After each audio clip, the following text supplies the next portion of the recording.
we told you we ain't playing no games, man. It's just surely probably Pablo, Culture, Lord Productions. Good morning, South Florida. This is the Big O Show. You're tuned into the Big O Show. This is the Big O Show. This is the Big O Show. Judge, you tuned in to the hottest sports radio show with Orlando, a.k.a. the Big O. He covers all the South Florida teams, from the Dolphins to the Heat, well, you know what I mean. Monday to Friday, Friday Pablo in the Big O Show. O's on the radio, the top's where we gonna go. Miami, that's the way we roll. Locked on the morning show, Big O. No one has a similar show. Talk sports, talk plays, talk live and direct, because nobody do it better than Big O in the set. From sunrise, listen live, it's the best of the best. He's got the fans, got the heat, he's the best of the best. Big O, the only talking sports with a style. Break it a morning, it's Big O-N. Thank you for tuning in, keeping it glued in. Stay tuned, because right here's where the woman's in. Same place, because right here some of them begin. Simply call and just state your opinion. Real talk, sports talks, the Big O Show. Yeah, you love it, yeah, you like it, call him and let him know. Culture, Probably Pablo, now introducing the man of the hour, Big O, a.k.a. Orlando Gary. Yeah.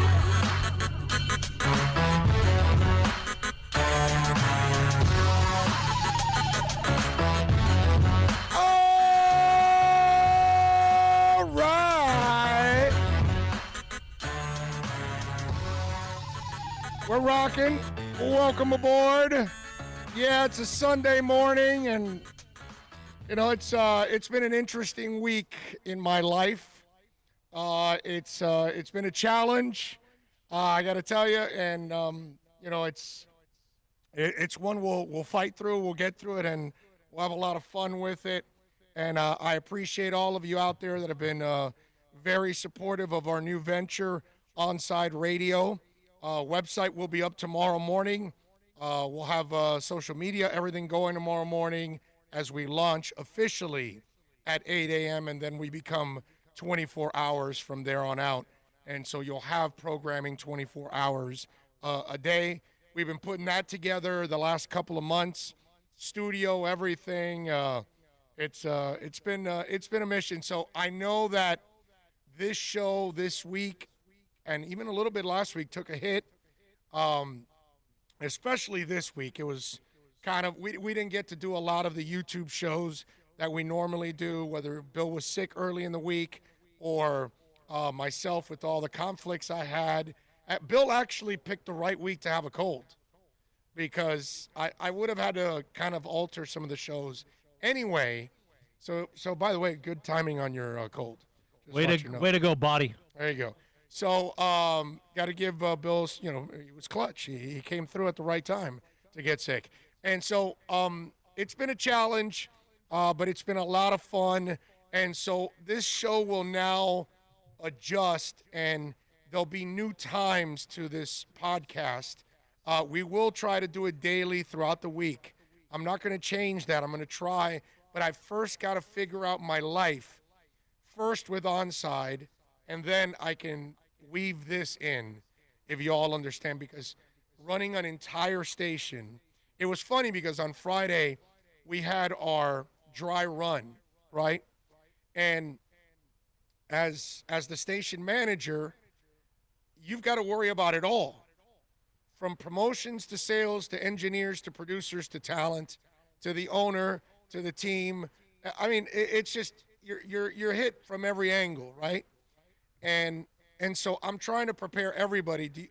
I didn't even prepare for my show on the dry run, so I had to kind of wing, the 3 hours there, which we were able to do it, and we survived, and it was all good. But it just shows you the kind of week I had, that I turned to the guys and I said, man, I haven't even had time to prepare for this show. I saved a couple of stories and said, all right, well, I'll wing it, and we'll get by and we'll do our best, and it is what it is. But I appreciate all of you out there, as always, for supporting us. Be patient. We'll get all of this back on track at the right time, and we'll get everybody locked in.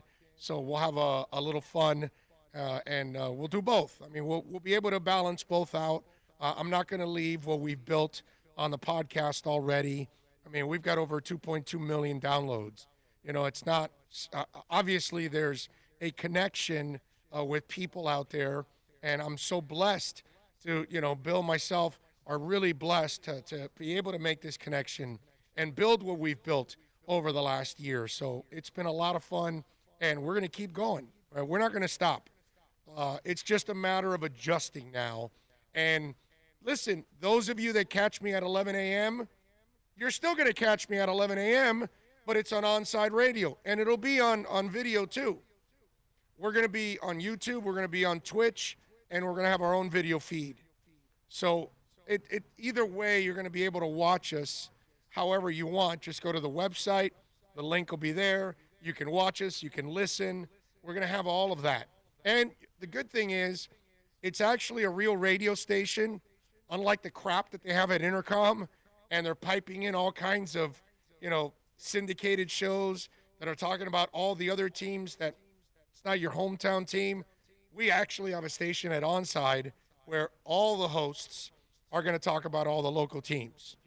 And sure, we'll address the national and international headlines because our station is actually a real complete sports station because we talk all sports, unlike the crap that's left on radio nowadays. That, they don't have hosts really that can talk all sports.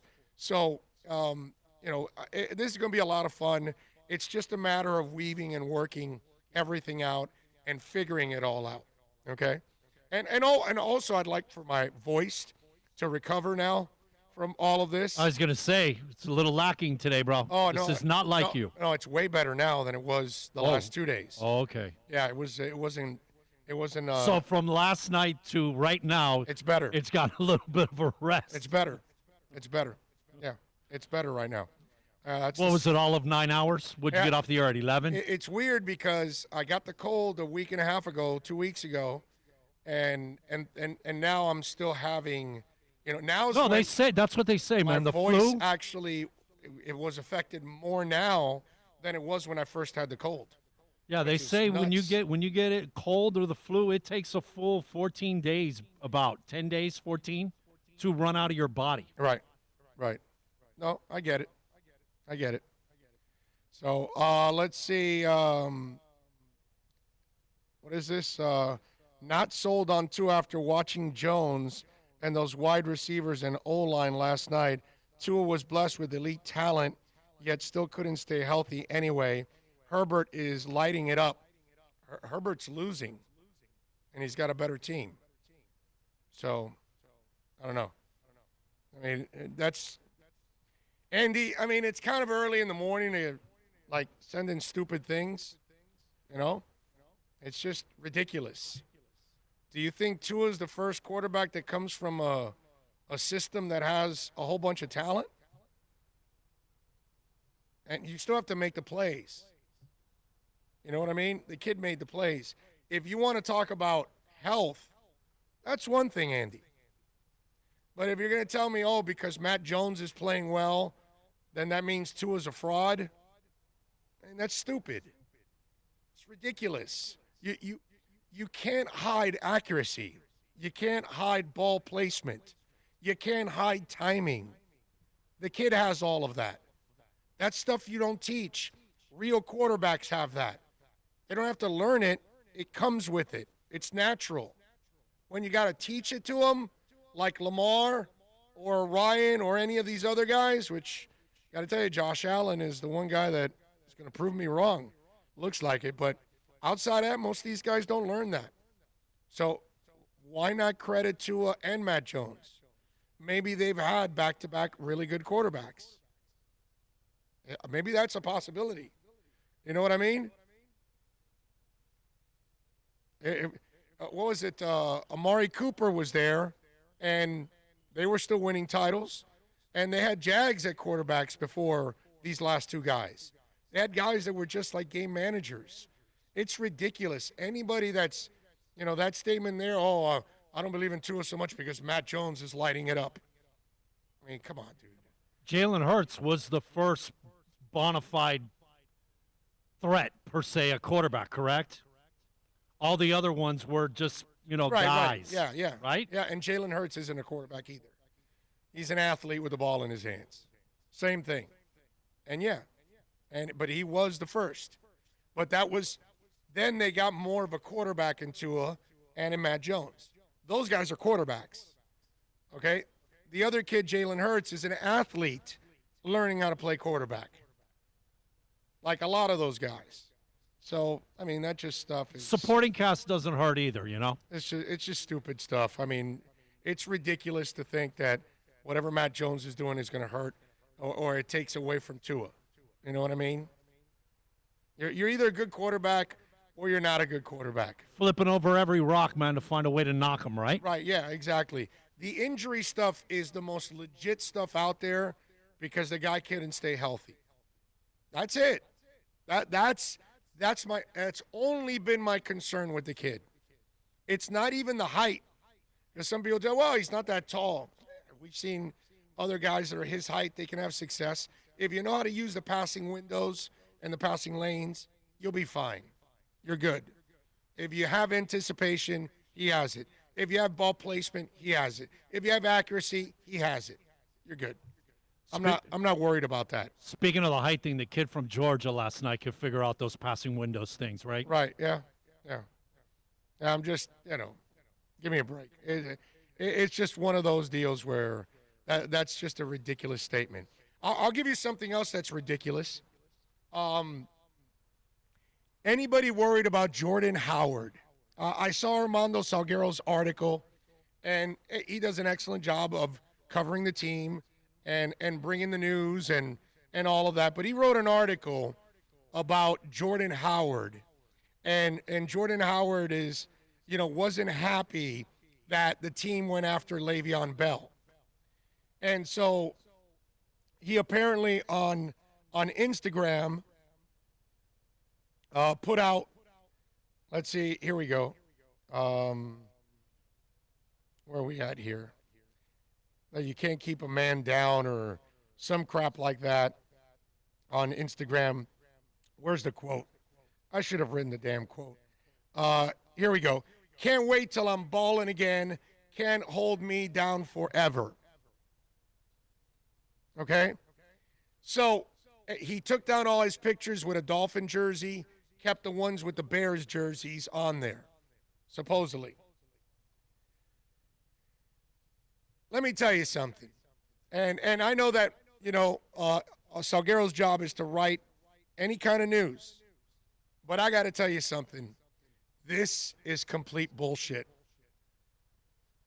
All right, this is a garbage story. And not because anything to Armando. I love Armando. But who gives a crap about Jordan Howard? Let me ask you something. Okay, let's just be honest here, right? Let's do the things they can't do at weak-ass Intercom. Is Jordan Howard here for long-term purposes? No. Is Matt Breida here for long-term purposes? No. Is Myles Gaskin is here for long-term purposes? No. There's a lot of players, like Fitzpatrick, that are here that are bridge players. And they're here to get you by. And they made a move where they said, well, we'll bring in Breida. We've got Gaskin. All right, we'll use those guys. Short yardage, we'll use Howard. And it hasn't worked out well. It's only worked out well on short yardage goal line situations because Howard has scored like 4 or 5 touchdowns that way. So he's helped out in that area, which is what I thought he was going to be. But yet Flores, look at his DNA. It doesn't matter who you are on that team. He wants you to be able to do more than one thing. It kind of resembles life. In life, you got to learn to be flexible. You got to try to learn as much as you can. Create as much value for yourself as much as possible. And Jordan Howard has never really created a lot of value for himself. He is a good running back, and that's where it ends. He's not a good pass catcher. So he doesn't help you in that area. He's never worked hard to be that guy in that area. And so when you aren't having success, are they supposed to keep using you? That's not what Brian Flores does. Again, so we could tell the idiots from last year and now rolling into this year. Flores has never been tanking. He's going to find the players that will help him to win.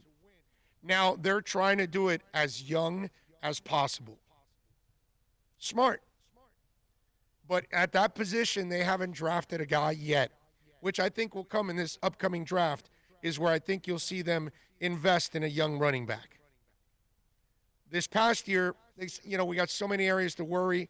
Let's not get the back now, because the back is just going to take a pounding. We got a young line. They've got to learn. And right now, the young line is doing a good job of pass protection, but they're not dominant in the running game yet. So let's have backs that we can use but not wear out. You understand? So to me, when I saw this article, I was laughing. I was smiling as I was reading the article, because to me, it's a waste. Because Jordan Howard is just here for this year. That's all they did. It was a transition thing. It's not like you had 100,000 options. But when Le'Veon Bell becomes available, and you saw what Kansas City's paying him, right? I mean, it's a joke. And that's why I told you that that deal would have been great for the Dolphins. But I got to give Chris Greer credit, because he was trying to get a 2-year deal so he could keep him for that second year, then get rid of him and move on. But Le'Veon wanted a 1-year deal so he can retest the market again next year, because he got all his money. He got his big-ass signing bonus, got $6 more million this year. He's set. But you know what they're paying him? They're paying him a $690,000 salary for the next 12 weeks.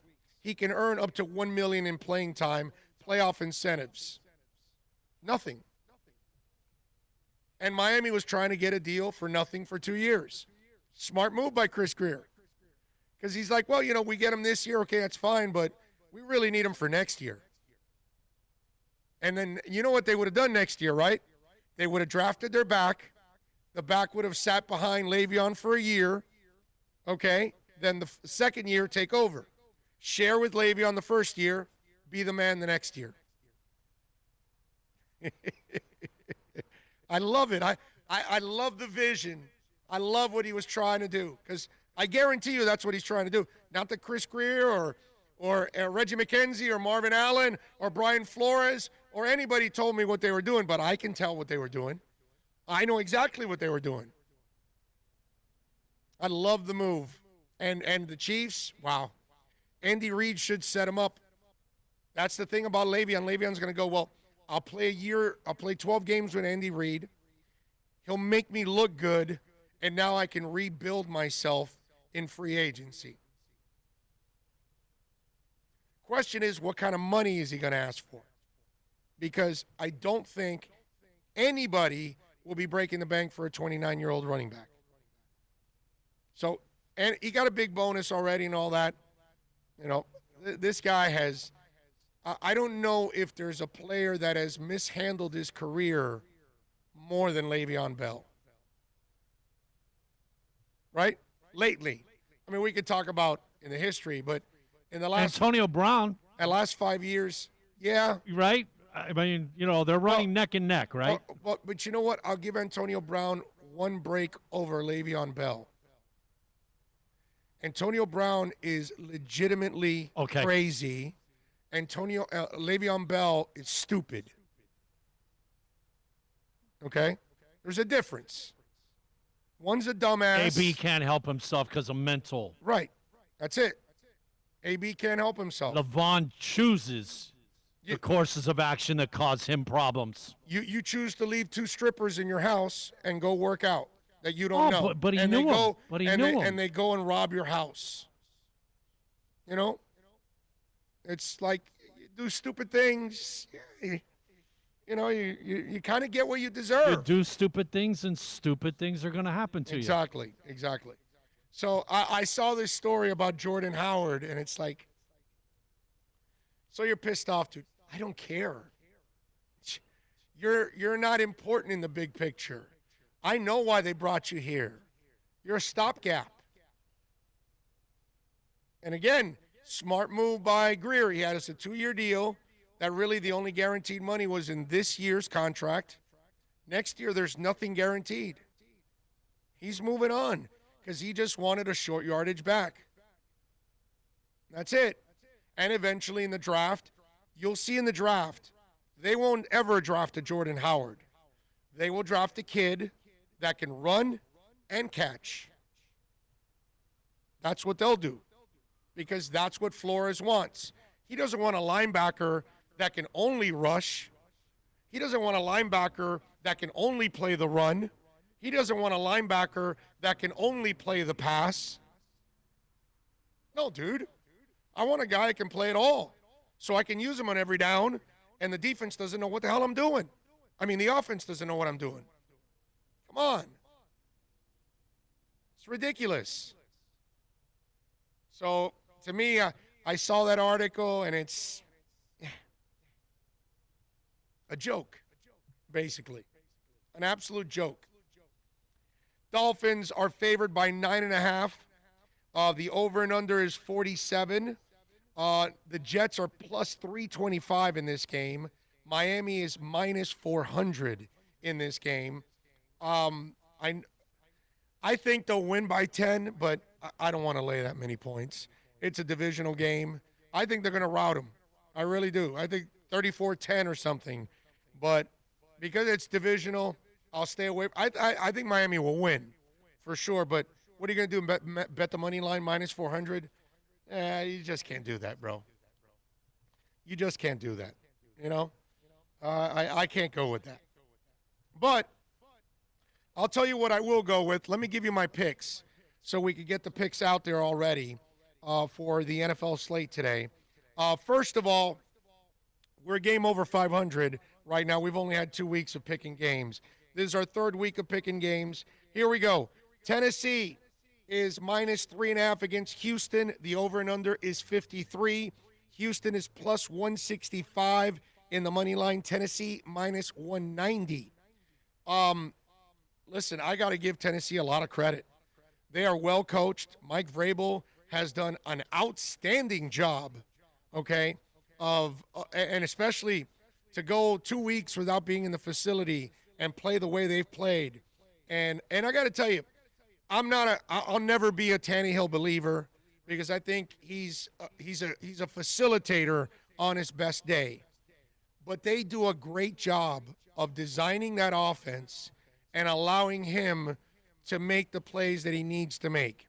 Now, the day that they're way behind, the day they've got to play catch-up, the moments that are chaotic, you can forget it. Ryan will never bail you out. But I don't believe that'll happen against Houston because Houston is not good enough. So I'm going to depend on the Tennessee offensive line, the running game, the defense, and Tannehill to stay away from the turnovers, which he normally does, and facilitate like he has, and done a really good job with facilitating. They do that, they'll win by 7. The line is 3.5. I'm going Tennessee minus 3.5 in this one. Browns are a 4-point underdog. The over and under is 43. No, I'm sorry. The Browns are a 4-point dog. It's Pittsburgh favored by 4. Browns are plus 150 in the money line. Pitt is minus 170. Odell will play. Had the I think flu. I think it wasn't COVID. Jarvis Landry's going to play. Baker Mayfield's also going to play. I got to tell you something. I'm believing in the Browns. I'm giving them their due. Finally, that talent looks like it's coming together, and Stefanski has actually done a pretty good job of creating a team that's got some discipline, and they play with more consistency than they ever have so far. So I'm going to take the Browns here +4 against Pittsburgh. I think Pittsburgh's a little overrated. I think things have gone really well for them overall, but I just think that the Browns will do enough to make this game interesting that even if they lose, it'll be between 1 and 3. It'll be a close one because you know Vegas, they're not off by much. But I'm going to take the Browns +4 in this one.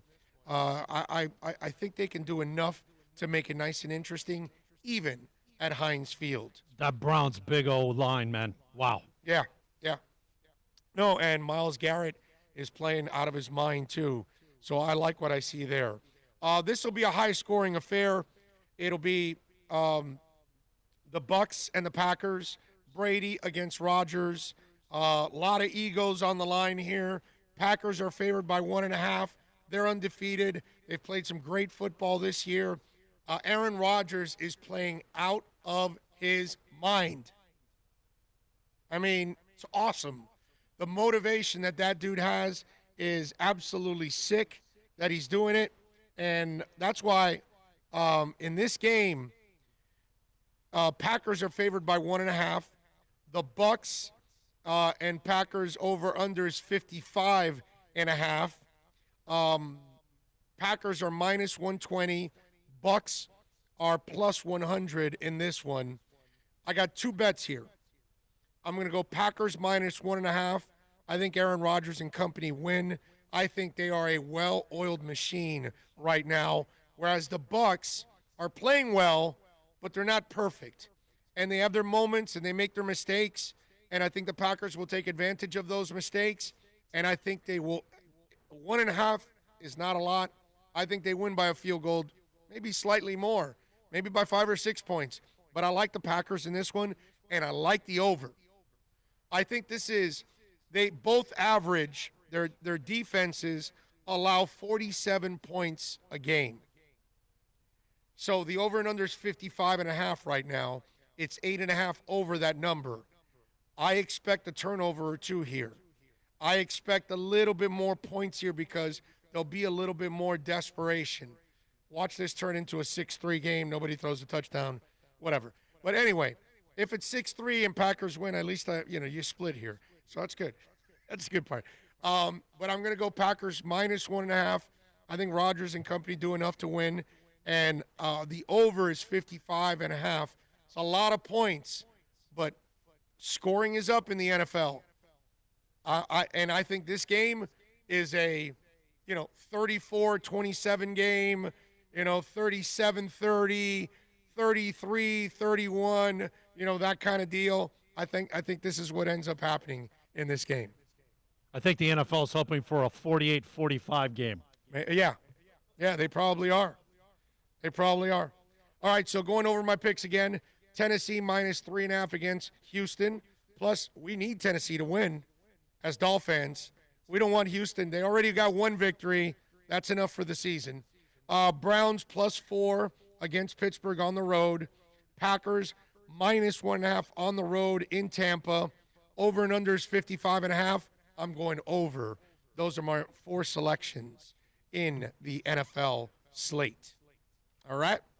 There you go. Those are my picks.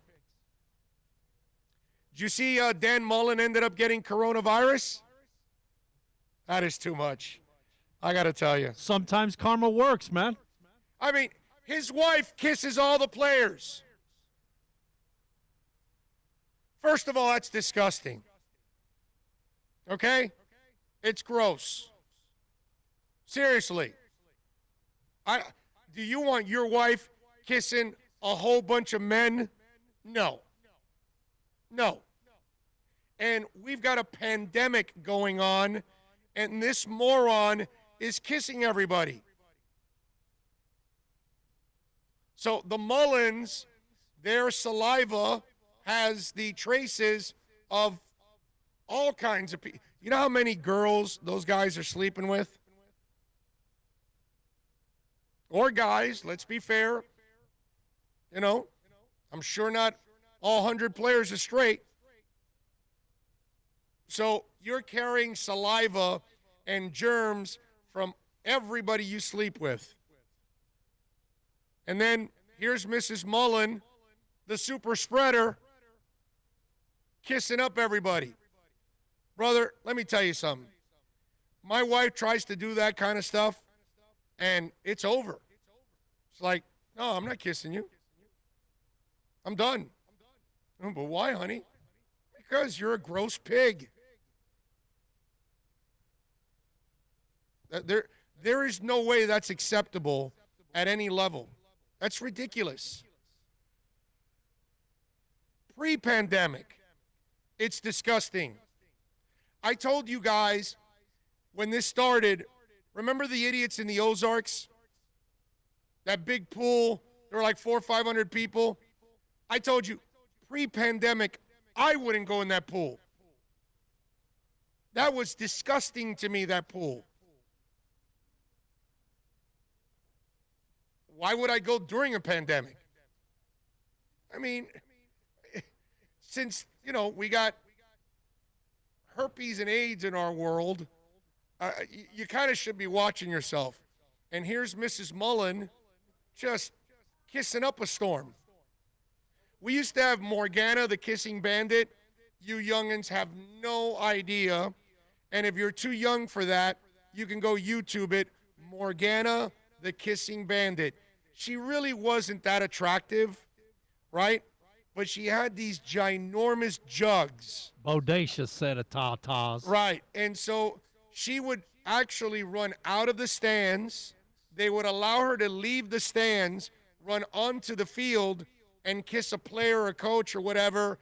And it was all shtick, and everybody allowed it. Oh, the umpires even got in on it. Yes. But again, that was a different world where she was harmless. She was just, And then the sexist world that we used to live in, the chauvinistic world that we used to live in, Harvey Weinstein's world that we used to live in, we would just watch her because they would just be, giving her black eyes as she was running. You know what I'm saying? So it's a different world. And so when Morgana the Kissing Bandit was doing it back then, penicillin was the worst thing out there for little gonorrhea. It wasn't that bad. But we are in a world now where we've got all kinds of diseases. We got a pandemic, and you got a wife of a college head coach who thinks it's a good idea to go kiss all the players. And then the stupid-ass head coach, her husband, plans to kiss her. She's like a potential COVID sprinkler, right? No, she's the super spreader. That's what I'm saying. She's like a sprinkler. Yep, she's the super spreader. Amazing, dude. All right, let me do a little roll call here. Mud Miller, number 1 in the chat board, locked in. Thank you, sir. Andy Raphael, thank you, sir. Sharif is in. Clee Torres, Matthew Walker, Game Over 954. Let's see. Kablog Gaming, Tannehill or Tannekill? It will always be Tannekill in my book. Rosendo Marco, good morning, everybody. What a blessed day. Going to church this morning and listening to the Big O. I didn't know you were on Sunday. Neither did I, by the way. I didn't know, Big O, about the new gig. I catch you mostly on YouTube. Well, now you're going to have to catch us. Well, you can catch us on YouTube also, 11 to 1 every day now on Onside Radio. OnsideRadio.com will be the website. It'll be up tomorrow. It's not up right now. Let's see. Dennis Padron says, glad to see you, Big O, and your take on Kinley and Hunt on the O-line. My take is that Chris Greer has a badass personnel department, and he hit on 3 offensive linemen, and he's hitting on many picks, and he will turn this thing around with a quickness like they already are, and we're headed to a Super Bowl in 2023. How do you like that, Mr. Padron? Dan Guzman, greetings from Germany. All right, Dan. Love it. Bring me back, bring me back some good German beer. Bring me back an Alten Munster. Wow, you went back in time there, bro. I mean, if I'm going to go German beer, I'm going to go Alten Munster, bro. That is the bomb. The best German beer I think it might be one of the 3 greatest beers ever made is Alton Munster. And if you can find it, yeah, all I can tell you is if you find Alton Munster and buy the 4-pack, because it comes in those like Grolsch-like bottles. Let Big O know where you got it. No, I know where to, at Miller. Oh yes, they've got everything. They got everything, bro. There's a place on 27, and I want to say the Loggerhead down in the Grove. Oh, the Loggerhead always had it too. Yes, yeah. They've got beers of the world. I can't imagine what their number is down there now. God, I miss hanging out in the Loggerhead. Those were great days. So if you ever get Alton Munster, all I can tell you is you're welcome. That's it. That's all I can say. You're welcome. That's all. You're welcome. In fact, go to whatever, any really like, what's that beer wine and cooler, that big famous one that's all over the place? I think they may have it also. Okay? Alton Munster. I promise you. Okay? So if you're in Germany, bring me back some real Alton Munster right from Germany. I love it. Let's see. Ohio John is in. Dan Guzman, can't wait to watch my Finns beat down Gase and sorry-ass Jets. That's going to happen. Game over 954. I was hoping Gase would last one more year, but now I don't think he'll make it this year. Let's see. Yeah. Total wine and spirits. That's it. They may have it also. Dennis says, good morning, my brothers. Thank you so much for not taking the show away from YouTube. I really appreciate it, brother. Go Fins. No, we're going to keep it going. It's just an adjustment I have to make, man. I have no choice. I have to make a living, ladies and gentlemen. Okay? And our podcast will be the adjuster. Yeah. The standard will be you on onside. Yes. And listen, this will all work out. It'll all work out. I'm not worried about it. But this is an opportunity of a lifetime. I get to work with Jorge Mas, who is a fantastic local owner. I get to work on a station that's locally owned, not by some corporate crap. I'm not part of terrestrial radio, which I don't want to be, as I've told you 1,000 times. I don't have to You get to build it from the ground up, man. Yes. It's your baby. Yeah, we already have a better lineup than QAM and 790 combined. We already are kicking their ass in content, in talent, everything. So that's the good thing. Plus, we're giving you 12 consecutive hours of live radio. They can't do that. 560, I got 4 hours, and they have 11 on 790, but it's not even consecutive. You know, it's one component I like, man, listening to you Friday. What's that? They're all local guys. They're from here. They're part of the community. You know, they know. Something that QAM and Sorry Ass 790 don't have. Sorry Ass QAM too. We have 4 hosts combined 71 years of covering South Florida sports. Okay? That's awesome, bro. No sports station has that at all. Nobody has 4 lead hosts on 4 different shows, combined 71 years of covering South Florida. Okay? Nobody has that. Between myself, Ethan Skolnick, Manny Navarro, and Alex Dono, we smoke the lack of competition. So, well, let's be honest. There really isn't any. There is none. Yeah. I mean, Intercom's losing so much money. They're going to fire. Sadly, they're going to fire some of the people that are left. Give me a ring. Let's see. Rosendo says, congratulations on the new gig. Are you going to have a certain time when you're going to be on YouTube or playing by ear? We're gonna lock it down to a regular time, but you got to give me a little time to kind of figure it all out, because I've got to level everything off first on Onside, and then I can focus on what I'm going to do with our podcast. But I will be doing it. I'm not going to stop, okay? There's no way I've put this kind of work into this, and I'm going to give up on it. No way. No effing way. We continue to climb with subscribers on YouTube. Our downloads are still really, really, really good every single day. So the question is, can I put out the material every day so people can download it? And that this week, obviously, we didn't put out as much material as we normally do, and I apologize for that. But again, I'm a little busy. But I warned you guys ahead of time.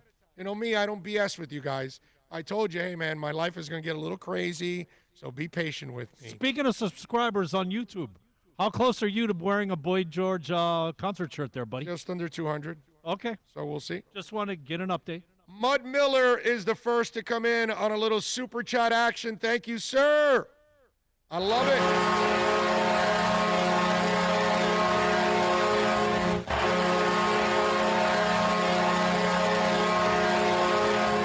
Keep up the great work, a must listen and watch whenever I am in the world. Thank you, sir. And thank you, Mud Miller, again, for reaching out to us on a little super chat. Let's see. Dennis says, amen, game over, amen. I watch the show every day since it came to YouTube. Love the show. Really hope it stays. It will. It will. Let's see. Big O, since show wasn't on Friday, I missed a big announcement. Oh, well, you must have already. You've been listening. I'm sure you heard it already. Keep the outstanding work, Big O. Longtime supporter and listener of your show, going back to 560. Thank you, thank you, thank you for listening so long, man. It's awesome. James Arnold says, let's talk about how the Dolphin defense is going to feast on the worst Jets offense. I will do that in a second. Let's see. Dan Guzman says, Belgium beer is all I drink. Manny J. Snow, 1972. A little love on the super chat.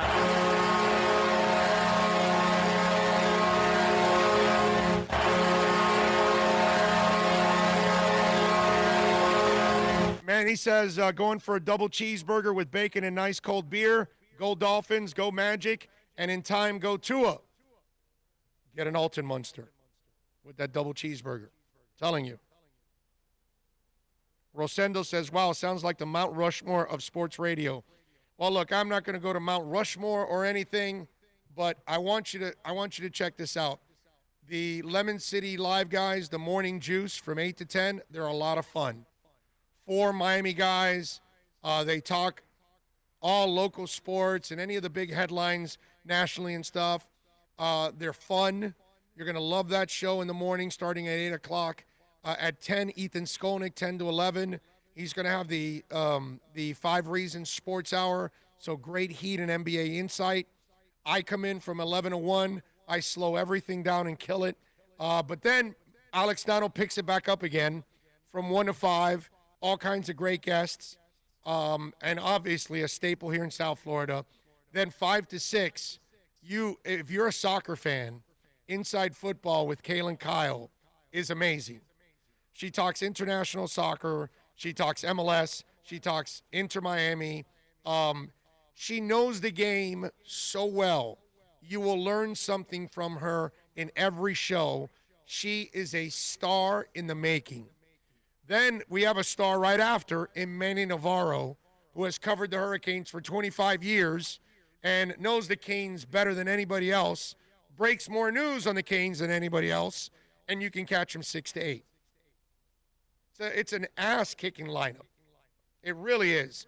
And I'm working on adding more to the evening, even early, to just give you guys and ladies out there a real South Florida station focused on all the teams. You may not want to hear about the Marlins at the moment, but you're going to hear about them. And if you're not a Panthers guy, we're going to talk Panthers. I'm sorry. And soccer, we will talk soccer too. Yeah, we're going to talk Dolphins and NFL and Canes and Miami Heat. Of course. But we're going to talk, it's a sports station. So we got an MMA show Thursdays coming. I mean, we're going to cover it all. So we want sports fans to have a home for everything. That's what it's all about. Hey, Mudias Dental, proud sponsor of our show. Listen, when you talk about Eric Mudias, call him, 305-821-0231, family-owned. I've lived it. I've experienced it. I go there, state-of-the-art, super clean. You're going to love the place. They're going to treat you like gold, father and son. I've known Eric for a while now. He's been a huge fan of our show for like 20 years. He's been listening to my show. So support the people that support us. Call Eric Mudias. if you need any kind of dental work, from cavities to implants to Invisaligns to crowns, call them 305-821-0231. Save it on the cell phone, 305-821-0231 for muriasdental.com.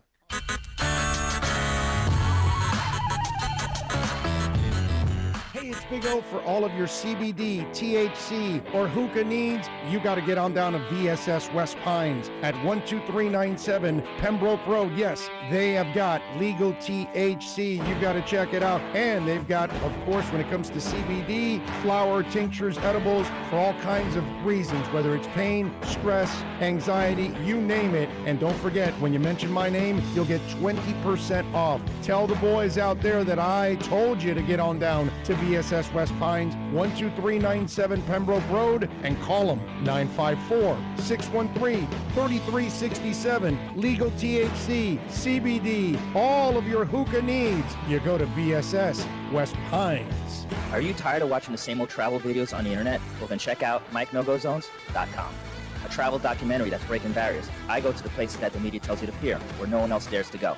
Baltimore, Opelika, South Side of Chicago, and more. Go to MikeNoGoZones.com. Hey, it's Big O for EJD Construction. Listen, I've been telling you about Eric for a long time now. Custom home builder for additions, home remodeling. We're not talking about a handyman. Maybe you want to redo that man cave. We're not going to a lot of live sporting events. So you want to improve that experience in your man cave? Call them 305-433-4843. Tell them that Big O sent you and go to the Instagram page. You can see the before and after there. You'll be impressed.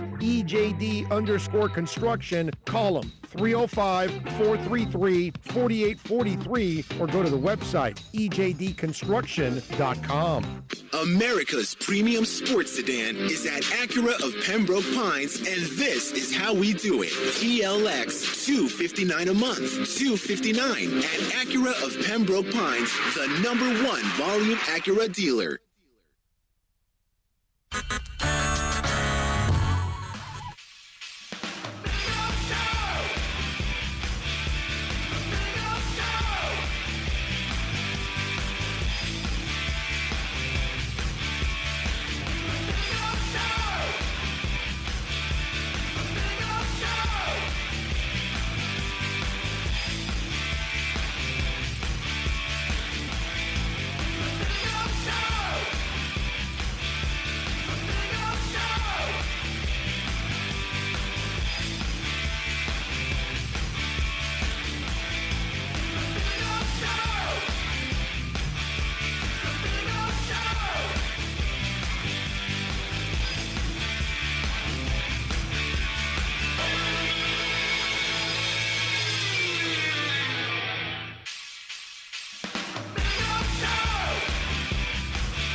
All right, we're grinding. We're grinding. Feels like your voice is grinding a little bit, brother. Hey, it's 7 days, bro. I haven't taken a day off, bro. I can't imagine. Every day I'm working, man. I'm working, trying to build a whole radio station. Yesterday I was doing the Inter Miami broadcast. And here we are Sunday morning. We're at Craig's Inn, Acura, Pembroke Pines, the finest Acura dealership on the planet. Come on by, 15601 Pines Boulevard. We'll be out here till noon, broadcasting live, having some fun. I'm actually looking forward to relaxing in the 1 o'clock hour, watch the Red Zone channel for a couple of hours before the Dolphin game at 4. I am looking forward to that. You got your mic on. And so, that I think is actually, going to be a lot of fun, that I get to kind of chill and relax there. I look forward to it.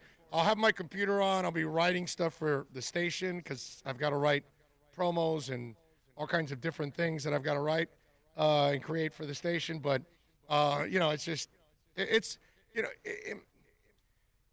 there's nothing wrong with work when you love it, okay?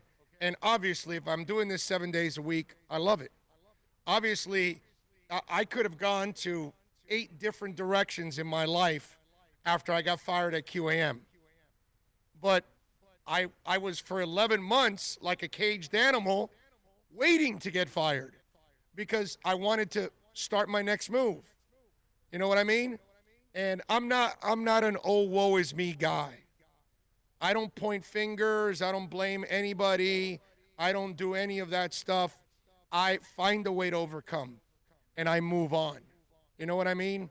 Unfortunately, we have too many people in this world that, it's kind of the oh woe is me type of attitude, and to me, I've never been that person. And so, sometimes people say to me, well, hey, you work a lot. Yeah, I do, but I love what I do. So it's not, when you do something that you passionately love, I don't think that affects you in any way, shape, or form, because it's good pressure.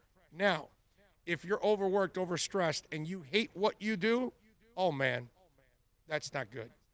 And that's a lot of America. That's a lot of the world. You know what I mean? And that's why I guess I fight for this every day, because this is what I want to do. And I'm so blessed because 10 years ago, there's no way I could have survived with just a podcast. There was no interest in that kind of stuff. Now, that's where we're going. Terrestrial radio's dying. People aren't sitting in their cars and listening to half hours of commercials, dude. They're not doing that anymore. Even at Onside, we're going to have very short breaks. We're not going to have long breaks. It's going to be a digital platform. We're going to have a lot of podcasted. Everything will be podcasted and segmented and all of that, because that's how people want it. They want a la carte. Some people may not want to hear my Marlins segment. They want me to talk about the Canes and the Dolphins and the Heat, but they don't want to hear about the Panthers, or they don't want to hear about Inter, or they don't want to. It is what it is. Now, some people may want to hear the Inter segment, and they don't want to hear about the Dolphins. We take care of everybody that way. That's how we do it on our show. I never shy away from any subject.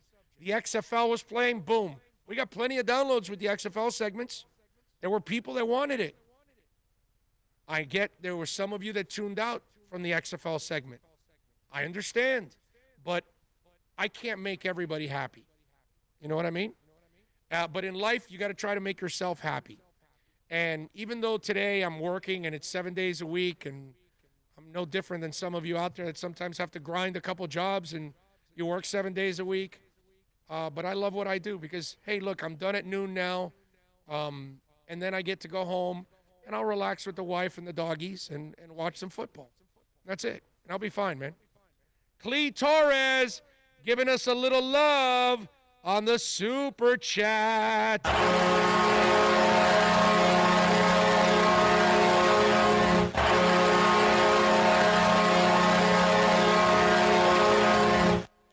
Thank you, Clee. Appreciate you, my brother. He says, hardest working man in sports business. I don't know about that, but I know that we work hard. But I appreciate it. Yeah, you are the James Brown of radio, bro. I don't know. Yeah. We'll try. We will try. Actually, Bill, if I'm mistaken, it was Elvis Presley's outfit when he hits 3,000. Okay. They keep up in the ante on you, brother. Yeah, I know. I'll tell you, give me a peanut butter and jelly sandwich. Let's see. Dan Guzman says, any input on the Canes win yesterday? Yes. Let me give you, before I get into a little Dolphins with you, let me get into a little Canes. They beat Pitt yesterday, 31-19. And, look, they did a nice job in bending but not breaking because they limited Pitt to a lot of field goals, right? So that was positive. But overall, Pitt still passed for 278 yards on them. They still were able to, I think they allowed like 300 yards total. But to me, it wasn't an impressive win. I'm not impressed with De'Aaron King. I don't think he's much of a quarterback. I think he's an athlete that tries to play quarterback. You know what I mean? And so I get it that in this level, you can win with that. But I don't think when you don't have an accurate quarterback and you have mediocre receivers, my Lord, that is a dangerous combination. Oh, and let me add mediocre coach too. Still too many mistakes. Still too many stupid penalties. that if they're playing teams of quality, they've got no shot to beat. UM is. Remember, in music history, this goes with this. Joe Egan is celebrating a birthday today. Okay, he was born on this date in 1949. Do you know who Joe Egan is, Bill? I have no idea, bro. You do. I do. You do. You don't really know him by name, but you know the band. Steelers Wheels. Stuck in the middle with you. Oh, yeah, for sure. Obviously, right? No doubt. Reservoir Dogs, Michael Madsen, cutting out the ear. Love that scene when he's dancing around with the razor blade. One of the greatest scenes of all time, bro. It's like one of the greatest scenes of all time. Holding a gas can. Yeah, I love it. And so, that movie's so well written. I just could sit there and listen to the dialogue all day. Anyway, so Stuck in the Middle. I used to make fun of the Dolphins. For those of you that follow the show, that was my theme song for the Dolphins, that they were stuck in the middle. They were good enough usually to beat the really bad teams, but never good enough to beat the good teams. Guess who's stuck in the middle again? The Miami Hurricanes. The Miami Hurricanes, the way they're coached, the way they're built, the way they play, they don't belong anywhere at the top with the real teams in football. Nothing. Okay? They'll get smoked by all those teams. They're good enough to beat the Pitts and FSUs and, any of those other crappy teams that are out there that are at their level or below them. And so the Stuck in the Middle song has now moved south to Coral Gables. And there's your just to pile on the reality check, if I'm not mistaken, Pittsburgh's starting quarterback stayed up in Pitt, correct? Yes, Pickett. So Pickett. Your starting quarterback is worth a few points, right? You were playing against their second and third string quarterback. Exactly. Yeah, and the freshman, and the one guy just his arm, man. I just wow.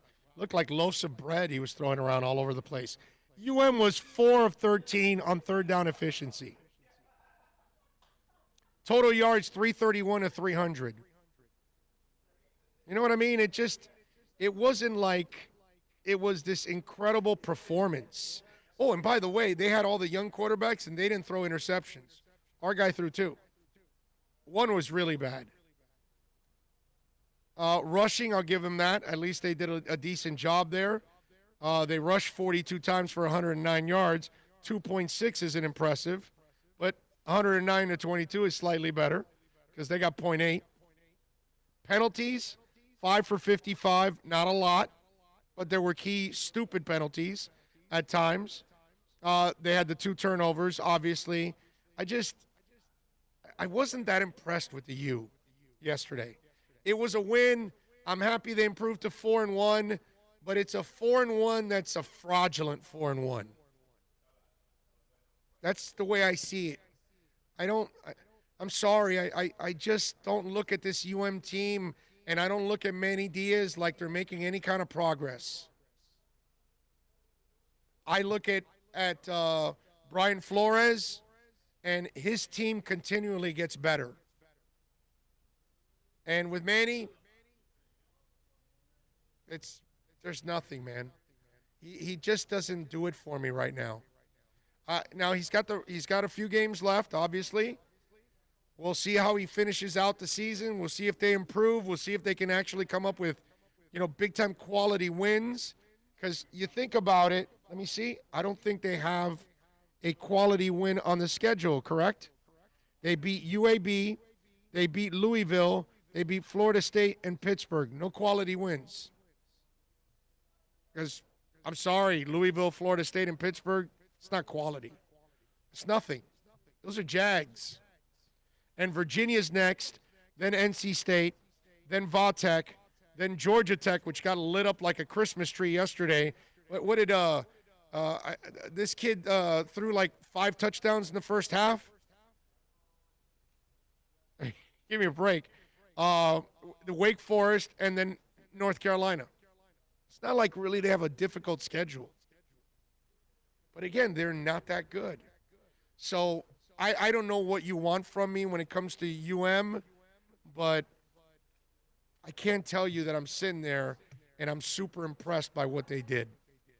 I'm not at all. I just, it does nothing for me whatsoever. So we'll see. I need to see so much more from Manny Diaz before I actually believe that he's the right guy. Right now, I think I was wrong. I'm sorry.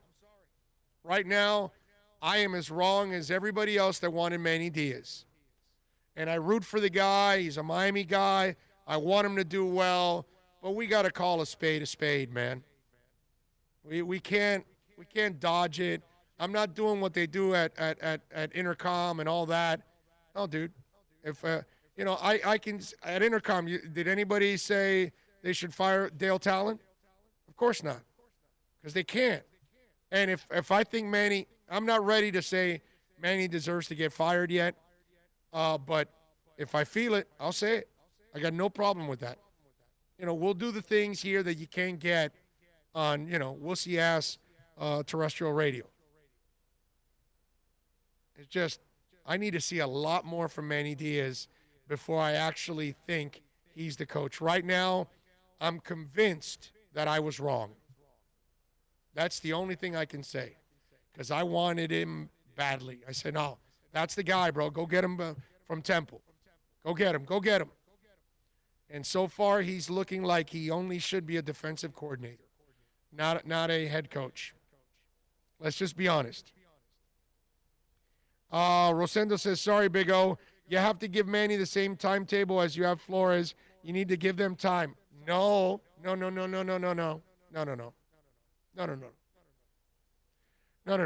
Rosendo, let me explain something to you, dude.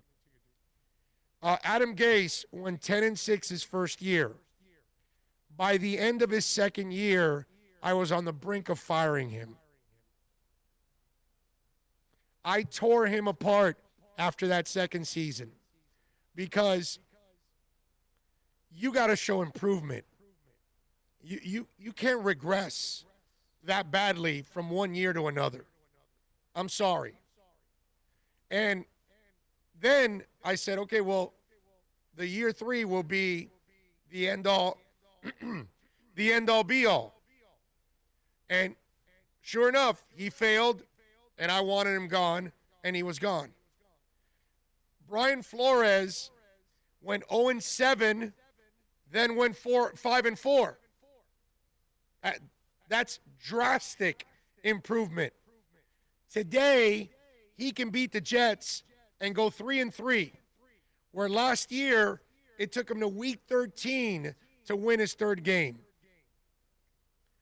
Rosendo, I have to measure somebody on the progress that they can make.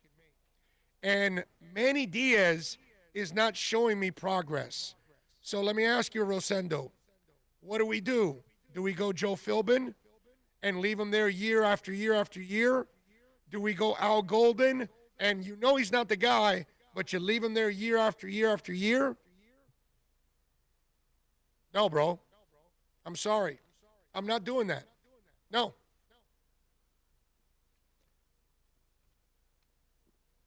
That is, you can't allow somebody that can't do the job to stay on the job. So if this year ends in the same kind of fashion that it did last year, where the team makes stupid mistakes, where the team's not good, where the team's uneven in play, by the end of the year I may say, hey, guys, I think they've got to make the tough decision and say, Manny, sorry, you're not good enough. So, Rosendo, I could not disagree with you more on that. You got to show me improvement, man. You got to show me that you know what the hell you're doing. And so far, I can't say that Manny knows what the hell he's doing. That's the way I got to look at it. Let's see. Clowns to the left of me, jokers to the right. here I am stuck in the middle with you. That's right, Matthew. Thank you, sir. These teams are who we thought they were, including Miami. Are you going to argue with Chris there? Can't argue with Chris there. He's right. Raphael says hello. Raphael, hello. VV Bowski says, when do we get Callaway? I believe it's week 9. I think it's an 8-game suspension, sir. So, no, wait a minute. So they're off week 7. So 9, I think he doesn't play till week 10. Yeah. So he'll play weeks 10 through 17. Okay? He'll play the final 8 games because you play your first 8 games in 9 weeks, and then he'll play in week 10, sir. So that would be my guess. He doesn't miss 8 weeks. He misses 8 games. Remember that. I believe I'm right on that. Hey, but listen, Devontae and Preston started to look a lot better last week. They were a little bit more mobile. Let's see what they do today against the Jets. If that trend continues, that's a really nice trend to be on, that by the time you get Callaway, the way Isaiah Ford is playing, the way Gesicki's playing, I'm with you, bro. I'm getting excited. Herman says Larry Coker. Ha, exactly. You're going to keep Coker around? You got to move on, bro. It's a great job by you, Herman, because we've done this too many times. We know he's not the guy. Right? So you're going to keep, whatever around? No, dude. You're going to extend Joe Philbin after he beats Minnesota in a meaningless game? No, we're not doing that. So I can't. No way. Judge Juno says, Manny has a new system and a new QB. Acknowledge that we are better than last year. No, not really. They're not that much better. Again, there's no quality wins. I'm sorry. You're just going by the 4-1. I'm looking at a team that's undisciplined. I'm looking at a team that makes mistakes. Rhett Lashley, I don't know, not that impressed so far. So I'm sorry. The improvements aren't enough for me. Lakeisha, good morning. Haven't seen Lakeisha's name on the board in a while. Shepard says, I remember a time when this would be a trap game for my Finns. Yeah, you remember that? You're right. You're right. But today it's just going to be a plain old ass kicking. That's what it's going to be. Like you said earlier, look, with what we did traveling west, and we don't travel, historically, we do not do well on the West Coast. The way we beat up San Francisco, you got to think that it's a layup for the Jets. The only thing that holds me back, like you said earlier, the divisional. Yeah. Exactly, bro. You throw the records out, you throw out everything, because it's a divisional game. You have to. The 4th point is the reason why I took Cleveland against Pitt. The 4th point, because they've played well enough, and it's a divisional game that, is anybody going to be shocked if Cleveland wins today? No, not the way their offense and, like you said, their defense, the way their 2 lines are performing, not at all. No, not at all. So that's why I took them. 4th point, divisional game. I mean, to be honest with you all, I'm expecting Cleveland to win today. Oh, that's strong. I expect them to win. The way they've been playing, the way their O-line, the way their lines have been performing, bro. That's strong. I expect them. That's strong. Hey, we're out here at Craig Zinn's Acura Pembroke Pines. You can get 0.99% financing. The 2020 ILX, $199 a month. The 2020 TLX, $259 a month. That's why you got to get on down here. The #1 volume sales dealership when it comes to Acuras in the Southeast United States. RDX, $339, only $29.99 do it signing, plus tax tag and registration right here at Craig Zinn's Acura of Pembroke Pines.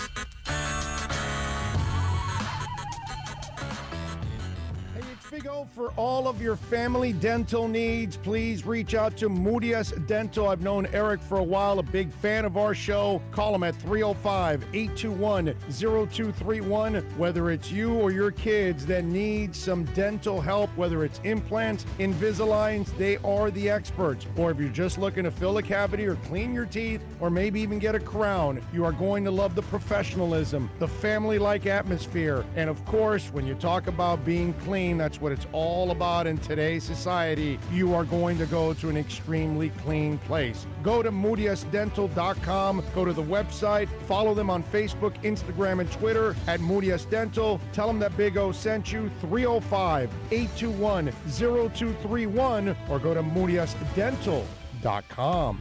Are you tired of watching the same old travel videos on the internet? Well, then check out MikeNoGoZones.com.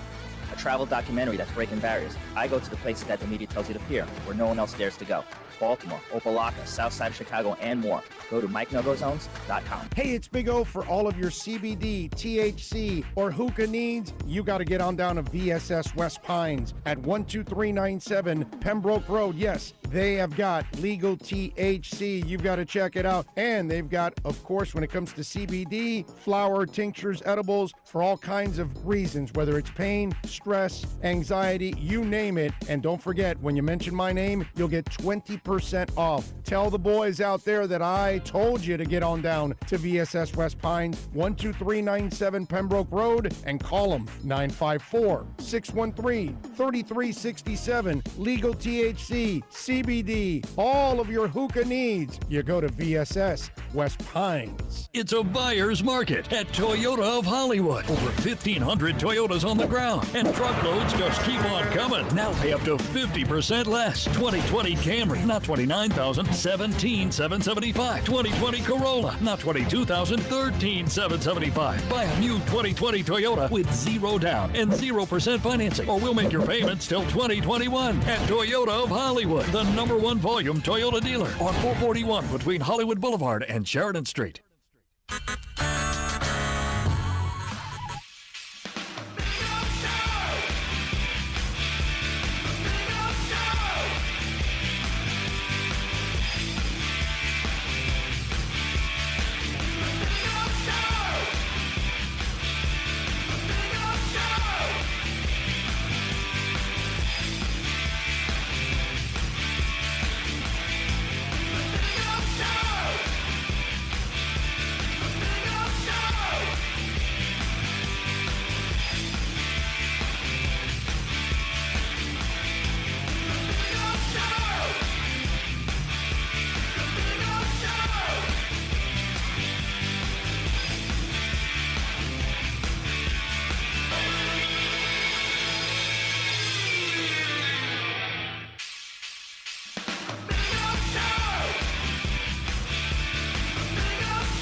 All right.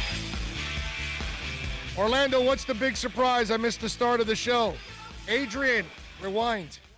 786-322-1105. That's 786-322-1105. There are a couple podcasts on this specific subject, right? There's already podcast up explaining it. There's all that stuff. I love the laziness of people. You know, it's like, hey, well, why don't you repeat it? No, bro. On this show, we don't do that. You don't know all the answers, man, all the time? If you listen to this show long enough, we talk about a subject and then we move on. Okay? So the subject's been talked about, you gotta rewind, man. If you don't rewind, I think, is it podcasted already? It was podcasted Friday. Oh, yeah, that's right. Friday morning, the segment 1. Yeah. It's up there for you. But there's another one. And there's another one coming. Give me now. about 20 minutes, and it'll be podcasted. Yeah, Adrian, I'm sorry. It's already archived, guy, in the podcast. Yeah, sorry. We don't repeat, bro. We move on because we got to move on. Yesterday, I went to sleep late. I wanted to go to sleep a little earlier since I had to do this. But, dude, Lomachenko and Lopez started late as hell.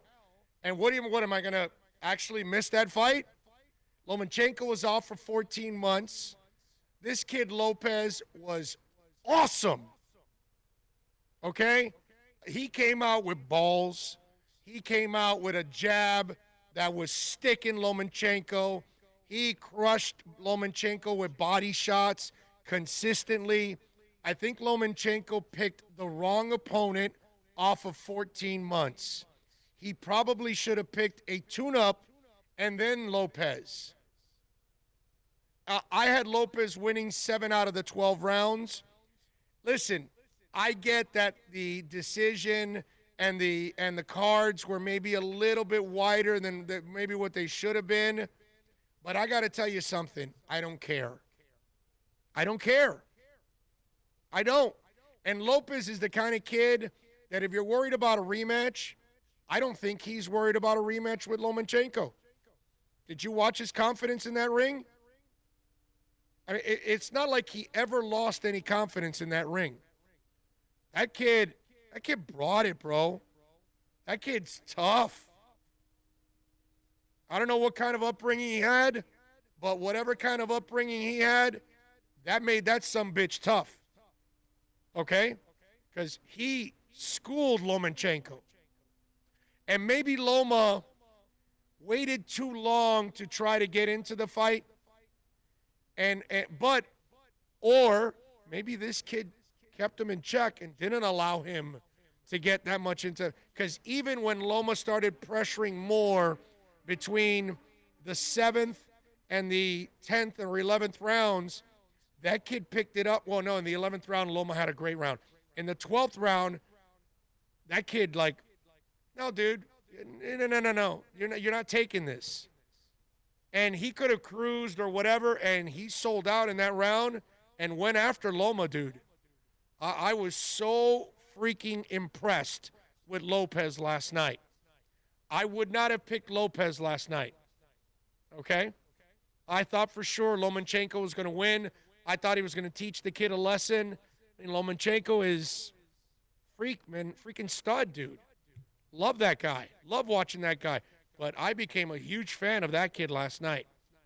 Wow, that was impressive. And you know what I loved about it? That he won unanimously.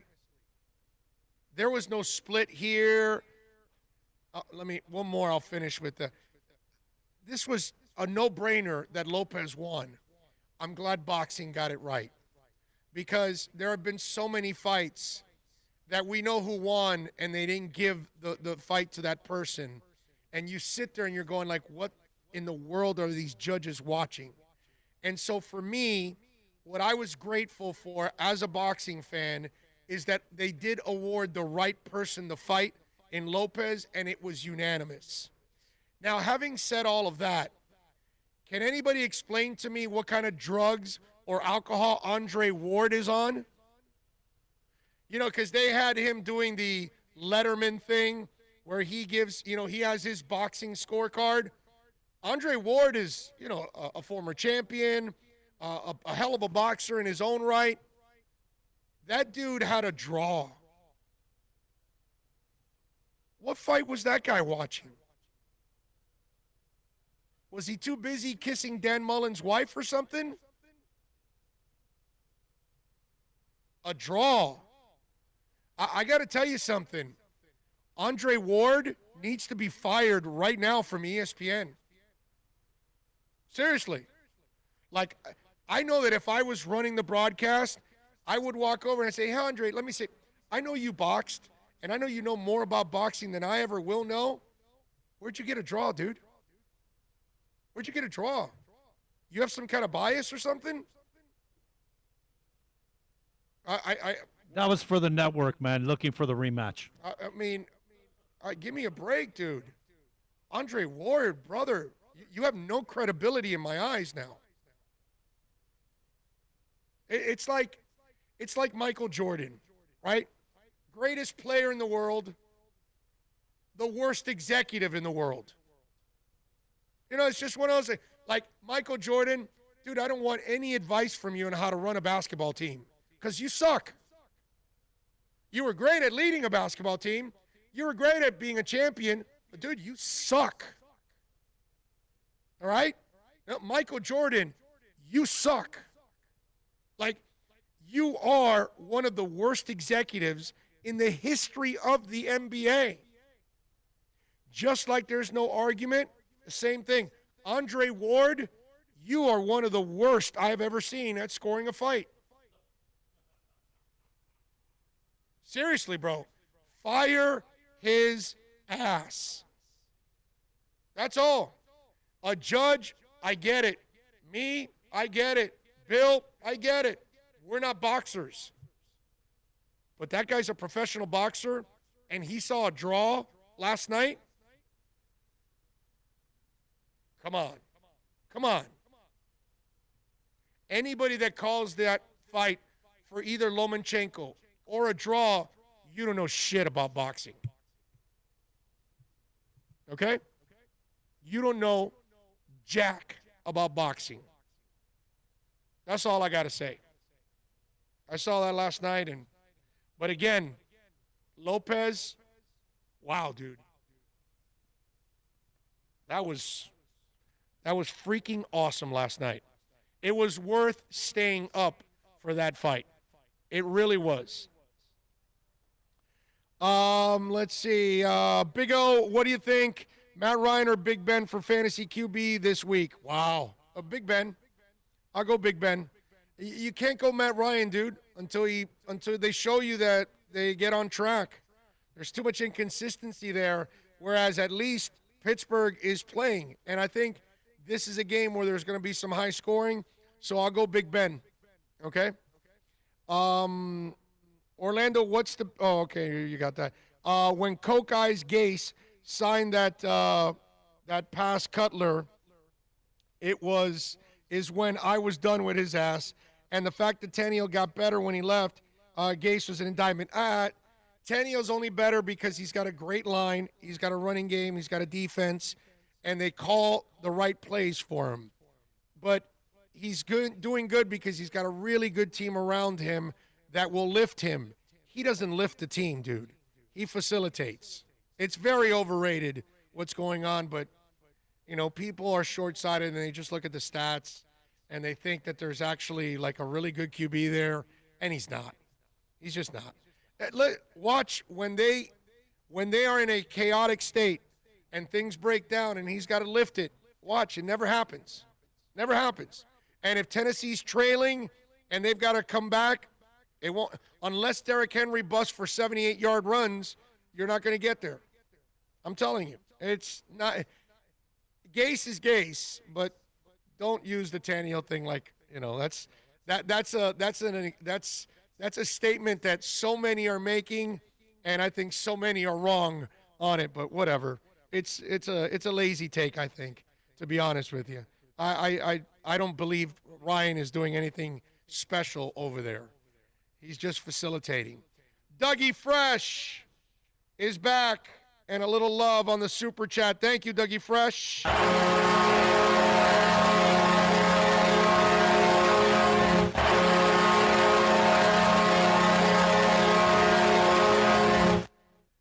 Appreciate you, he says. Oh, sitting here in the Panhandle Plasma Center, thinking about your new radio show, Bill as Barry Manilow at 3K, and the world just feels right today. Yeah. I love it. Bro Marsmelly says, whoa, Big O is live on Sunday. We're live every day, Bro Mar. Come on. Big O, Ward's bad scorecards are the running joke. Every time there's a fight on ESPN, it's baffling to me. I know. But Andre Ward, I mean, he threw me off completely yesterday. I saw Andre Ward scored a draw. I was like, bro, get out of here. Just get lost. Get out of my face. You're an insult. You're an insult to that kid. Lopez, he worked his ass off. He put himself in position to win that fight, dominate that fight against a great, great fighter, and you're going to call that a draw and insult that young man? Shame on you. Shame on you, bro. Revo says, Browns haven't won in Pittsburgh since 2003. It's fine. I don't think this is the same Browns of the last 30 years, bro. Revo, you got to evolve. I'm going to stay consistent, okay? What do I tell you Dolphins, the sourpuss ones that chime in and say, oh, no, these are the same Dolphins. No, they're 1-3, and we kept, no, they're not. Oh, no, they're tanking. No, they're not. Oh, they're going to be the same team. They can't draft, they can't win, they can't play, because they think it's the same crap from the last 20 years. And I keep telling you, no, it's not. This coach actually looks like he can coach. They've got a real front office, and if you watch the drafts now, they're turning out to be pretty good drafts. This is not the same old Dolphins. So if I'm going to tell you and go out on a limb and say this ain't the same old Dolphins, they're only going to get better, and they're going to be one of the better teams in the league in a couple of years here. Well, I'm telling you, the Browns, I think the same thing. This is not the same Browns team. They needed some leadership, and maybe Stefanski's the guy. So if the Browns are going to win, let me ask you something. Did you think the Browns could kick the Ravens' ass like they've done? Remember last year? They went and handed the Ravens an absolute beating. Did anybody see that coming? Because nobody picked that. It showed you then last year that the Browns had the kind of talent, and I think we've all said that. I'm not breaking any news here. I'm not enlightening you guys or teaching you anything. You know that the Browns have a ton of talent. They just can't put it together. Well, maybe they are now. Not for Super Bowl, but I think they can make it a game in Pittsburgh. I think they can even win in Pittsburgh. So I'm going to take +4. I'm going to try to be a little, ballsy here. Maybe it's dumb. Maybe Revo 13. Maybe you're right. But I don't think this is the same Browns. I don't think this is the same Dolphins. Whenever I hear anything like that, you remember back in the day when we had an automatic ticket to the playoffs and we had that run of beating Buffalo. Was it like 26, 27? 10 years straight, 20 yeah. straight. Yes. And I think it was Ferguson was the quarterback at the time. Joe Ferguson. And they made the change, and they beat us like the next 2 or 3 times. Jerry Butler. But that was after we owned them like for 26, 20, whatever number of games. It was ridiculous. Man, there's a day when, that thing comes up. The Patriots winning the division. That day, it's over. Man, why not? It's over for Cleveland being the bottom of the barrel in that division. Yep. It was Jerry Butler, right? Was the receiver? I want to say. Wow, you know what, man? I got to go look it up, but I'm seeing Ferguson and him. Yeah. I think it was Butler. The connection works in my head. I think it was Butler. Somebody help me out there. Was it Jerry Butler? Was the name of the receiver Joe Ferguson was like his number 1 target, if I remember correctly? Hard to remember everything, dude. It really is. It's hard to remember everything. Well, we've accumulated a lot of years of stuff to remember, bro. You know what I mean? The file cabinet's getting, we need another file cabinet now. Yeah, basically. Hey, baseball-wise, first of all, Dodgers did not choke it up. They won yesterday, tied up the series to 3-3. But I was thinking about this. Aren't they both choking dogs? Atlanta and the Dodgers? Right? Because you think about it. Atlanta wins divisions all the time. They go to the playoffs all the time. They got 1 title. That's it. Yeah, but they got a bunch of division-winning flags, you know. No, it's great. They got like 13, what was it, 13, 14, 15 of them in a row? Yeah. No, they've got enough flags that go all the way around the stadium. They just have 1 World Series title. So it's like, with all that pitching and everything they've had over the years, they come up short all the time. Dodgers haven't won since, 88? And since the Hershiser year. And they have been perennial chokers. I know that Ian Anderson is pitching. So far, they haven't announced a Dodger pitcher. I can tell you it won't be Clayton Kershaw. That's all I'm going to say. All right? And Los cheating bastards have been eliminated. Tampa Bay. I've always joked around with Tampa Bay and Oakland that they can't win a World Series because they don't use money with Moneyball. Right? But Tampa's now in position for it. they can pull off what Kansas City and Miami did in 03, win a championship with a group of players that you're not going to keep together.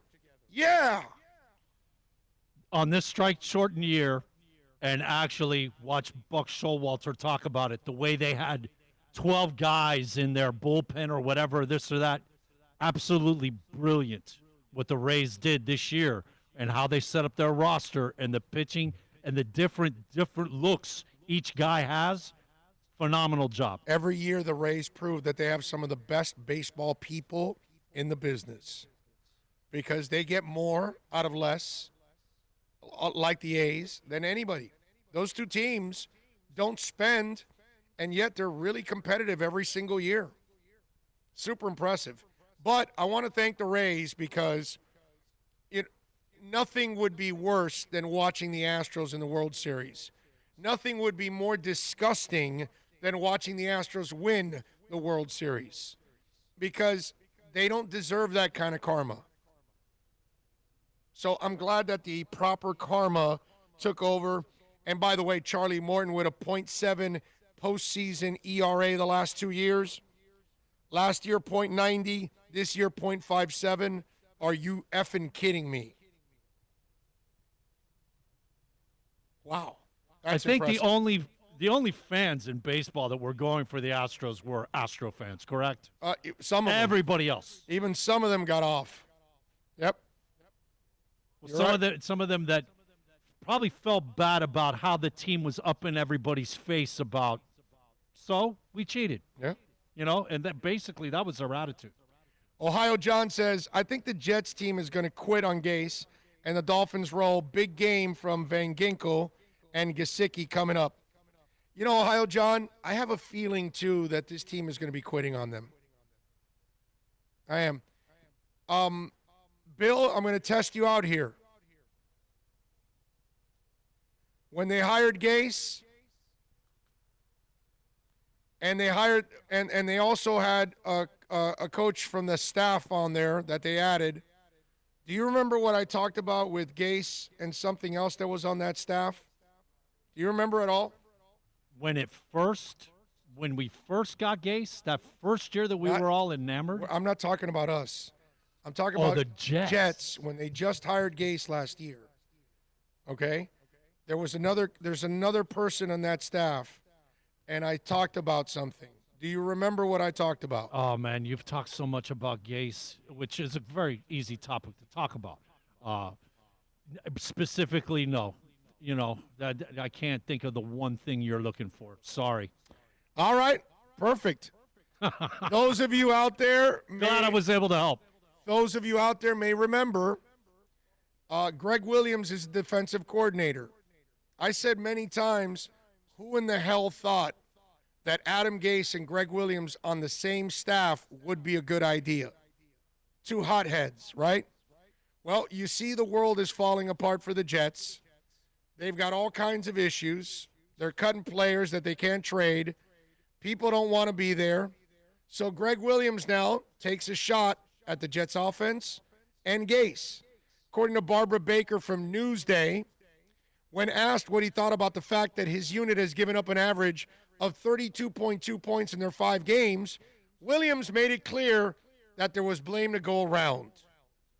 It's not a very good number, and a lot of it, it's not all defensively, Williams said on Friday. It's points on the board, and we've got to do a good job of that. And how do you make that? And how you make that is make them kick more field goals. Got to do a better job in field position type things.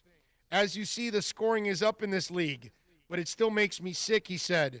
When asked what he meant by saying it's all not defensively, Williams said, you have to figure it out.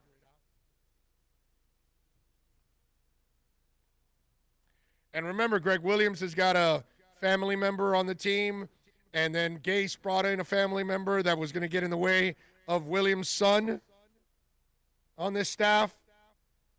And Greg Williams is a hothead, and so is Adam Gase. And those of you that listen every day and have been listening for a while, you know what I'm talking about.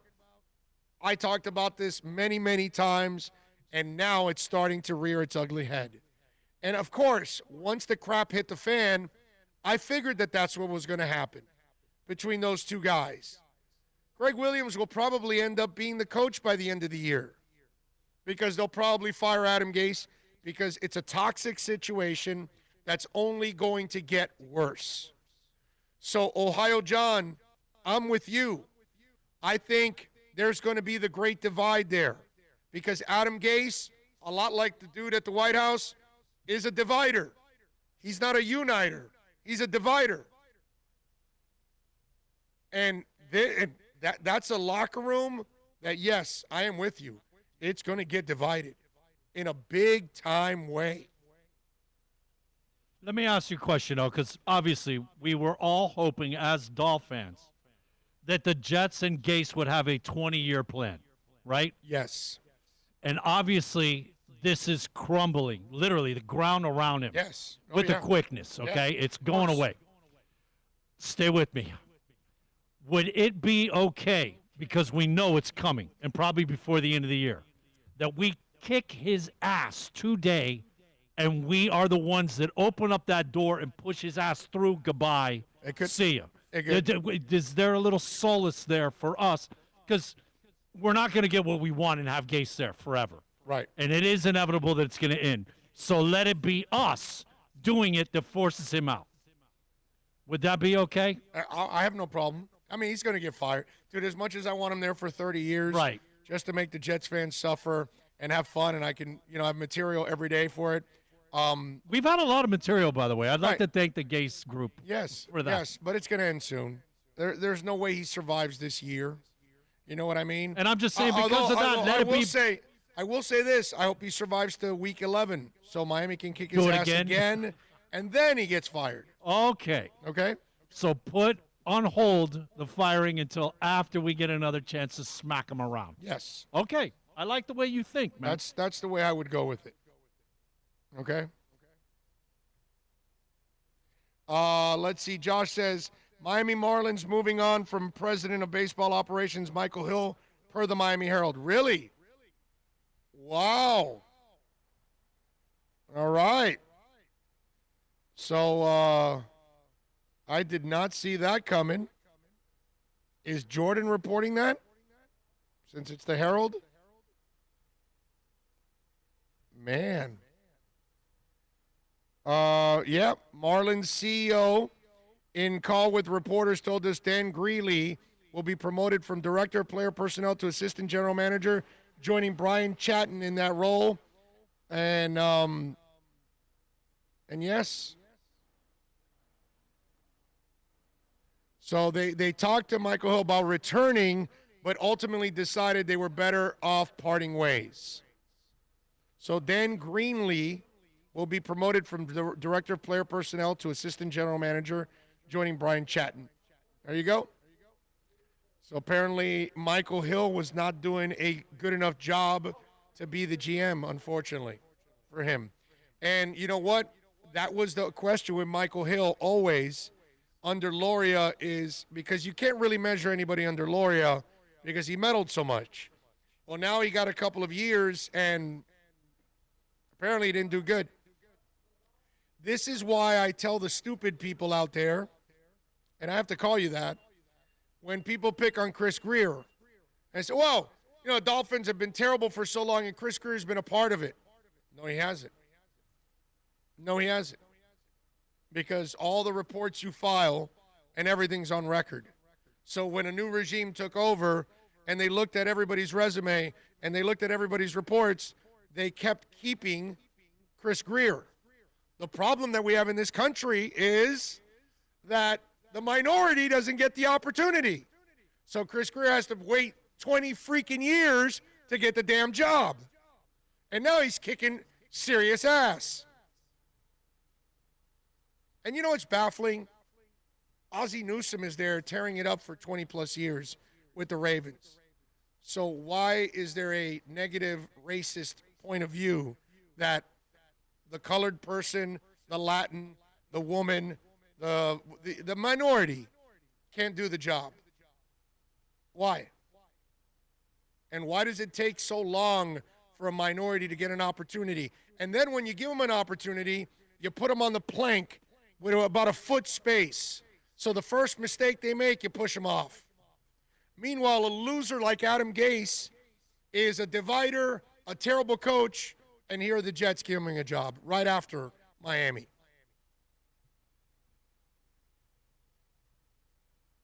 It's weird, man. It's a weird thing. It really is. What can I tell you? All right, 786-322-1105. If you want to get in on the text line, 786-322-1105. Let's do this. Let's take a quick break. We'll come back on the other side. We're coming to you live from Craig Zinn's, Acura Pembroke Pines, 15601 Pines Boulevard, just off of I-75 in Pines. Come on by and say hi. We'll be out here till 12 o'clock, back for the final stretch right here. And we'll talk some Dolphins and Jets on the Big O Show. Hey, it's Big O. For all of your family dental needs, please reach out to Moody's Dental. I've known Eric for a while, a big fan of our show. Call him at 305-821-0231. Whether it's you or your kids that need some dental help, whether it's implants, Invisaligns, they are the experts. Or if you're just looking to fill a cavity or clean your teeth, or maybe even get a crown, you are going to love the professionalism, the family-like atmosphere. And of course, when you talk about being clean, that's what it's all about in today's society. You are going to go to an extremely clean place. Go to moody'sdental.com. Go to the website. Follow them on Facebook, Instagram, and Twitter at Moody's Dental. Tell them that Big O sent you. 305-821-0231 or go to moody'sdental.com. Are you tired of watching the same old travel videos on the internet? Well, then check out MikeNoGoZones.com. A travel documentary that's breaking barriers. I go to the places that the media tells you to appear, where no one else dares to go. Baltimore, Opelika, South Side of Chicago, and more. Go to MikeNoGoZones.com. Hey, it's Big O. For all of your CBD, THC, or hookah needs, you got to get on down to VSS West Pines at 12397 Pembroke Road. Yes, they have got legal THC. You've got to check it out. And they've got, of course, when it comes to CBD, flower, tinctures, edibles, for all kinds of reasons, whether it's pain, stress, anxiety, you name it. And don't forget, when you mention my name, you'll get 20% off. Tell the boys out there that I told you to get on down to VSS West Pines, 12397 Pembroke Road, and call them 954-613-3367. Legal THC, CBD, all of your hookah needs. You go to VSS West Pines. It's a buyer's market at Toyota of Hollywood. Over 1,500 Toyotas on the ground, and truckloads just keep on coming. Now pay up to 50% less. 2020 Camry, not $29,000, $17,775. 2020 Corolla, not $22,000, $13,775. Buy a new 2020 Toyota with zero down and 0% financing, or we'll make your payments till 2021 at Toyota of Hollywood, the #1 volume Toyota dealer on 441 between Hollywood Boulevard and Sheridan Street.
All right, we ready.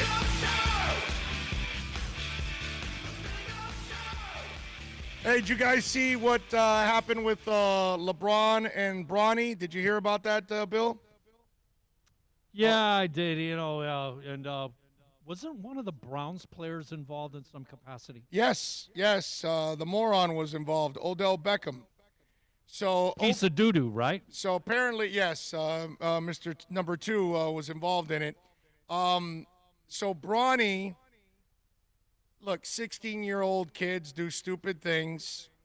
I'm 54, and I still do stupid things. But at 16, hey, we do really stupid things sometimes. Now, the good thing about being 54, when I was 16 and I did something stupid, a couple people in the neighborhood found out, whatever. But nowadays, in today's world, you could be Joe in Kansas, and nobody knows you, but you do something stupid. It ends up on video. It goes viral, and the world now knows you. Right? Bronny James, LeBron's kid, put out an Instagram a video of him smoking weed. Now, he's not the first 16-year-old to smoke weed. He's about the 4 billionth 16-year-old to smoke weed. So I'm not going to crucify the kid for it. It was dumb, but he's 16. Kind of goes with the territory. But the difference the whole different ball game is the world that we used to live in, some of us that are older, and the world they live in now. It's amazing. It really is how we've got a situation where anybody can get famous within a second, which could never happen in years prior because of social media. And for LeBron, you know, maybe a parent might be embarrassed a little bit in the neighborhood if your son does something that some people may find out, and then it goes away and that's it. But for LeBron, now the entire world saw his son smoke weed. And the screwed up part is, for LeBron at least, LeBron seems to handle himself perfectly, actually. On the basketball side, he does some stuff that I don't like. But whatever, that's, selfish stuff that, what he did to Riley and all that. That's all, whatever, how he left Cleveland. Those kind of things he hasn't handled well. But life, he handles perfectly. He handles politics perfectly. He handles his life perfectly. It looks like he handles his relationship overall perfectly, his family, all of that. He looks like a good dude overall. Not looks, he is a good dude. I mean, he's not a bad person. He's a good person, man. But to be a father and everybody knows your business and everybody knows what your kid did, God, that's got to be tough. That's got to be embarrassment to another level. And I, again, Bronny he's a kid. He's not thinking big picture. He's not thinking about the embarrassment he's going to put his father through. To him, it's not that big of a deal, he thinks. Hell, he might be considered cool in some circles with his friends or whatever. And then you've got OBJ. So Odell Beckham was supposed to play a video game with Bronny that day.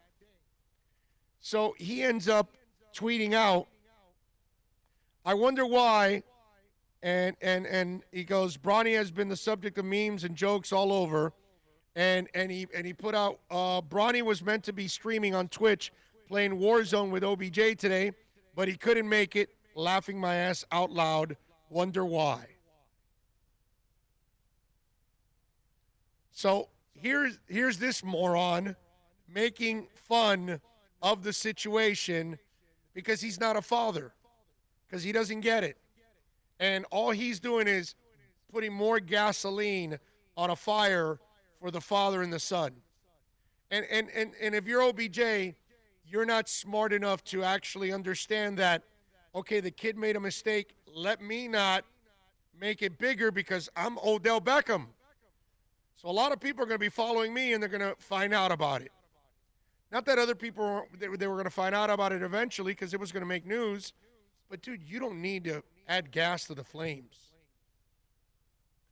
Odell Beckham, for me, dude, he is just one stupid individual. Just supremely talented, but I want no business with that guy on my football team. You don't say Ever. maybe he's immature? Stupid. Like he's a little child? Stupid. Just stupid. No, you don't give him the immature. No, that's stupid what he did there. Okay. Lighting up Bronny on social media. Yeah, you got It's you a gotta be 16-year-old dude. You gotta be smarter than that, It's man. a tough enough situation for Bronny right now. It's really tough for LeBron, and you're going to be an a-hole, and you're going to no, man. Do you think behind the scenes that LeBron? Dude, there's a guy getting in a fight with a kicking net, and proposing to a kicking net. This is a guy that thinks it's a good idea to go to Miami Beach on a weekend where they're playing a playoff game. I mean, no, and then rent a boat and wear pants right on the boat. He Dude, didn't even come take on. the proper clothes to go to South Beach, to go to Miami. No, bro. It's way more than just immature with Odell. Way more than that. Do you think behind the scenes LeBron has reached out to Mr. Number 2? No way, dude. Because he wants it to die, right? Just let it go. No, and LeBron is too smart that he realizes that he's not going to be able to He's going to get nothing out of reaching this fool. Yes, exactly. And he's not going to be able to. That guy won't comprehend what LeBron is going through because he's not. Yeah, LeBron's smarter. Yeah, you're right. You're right. Come on, dude. You know, LeBron. Take the high ground. Yeah. Ah. Yeah. And he usually does. And he's usually pretty smart about that. So, I feel bad for LeBron, okay? And I'm not a LeBron fan because the way he treated Riley, but I feel for him as a father. And Odell Beckham, you're an idiot, bro. You're just a freaking moron is what you are. 786-322-1105. Let me remember fans. Davin Godchow is out with the torn bicep.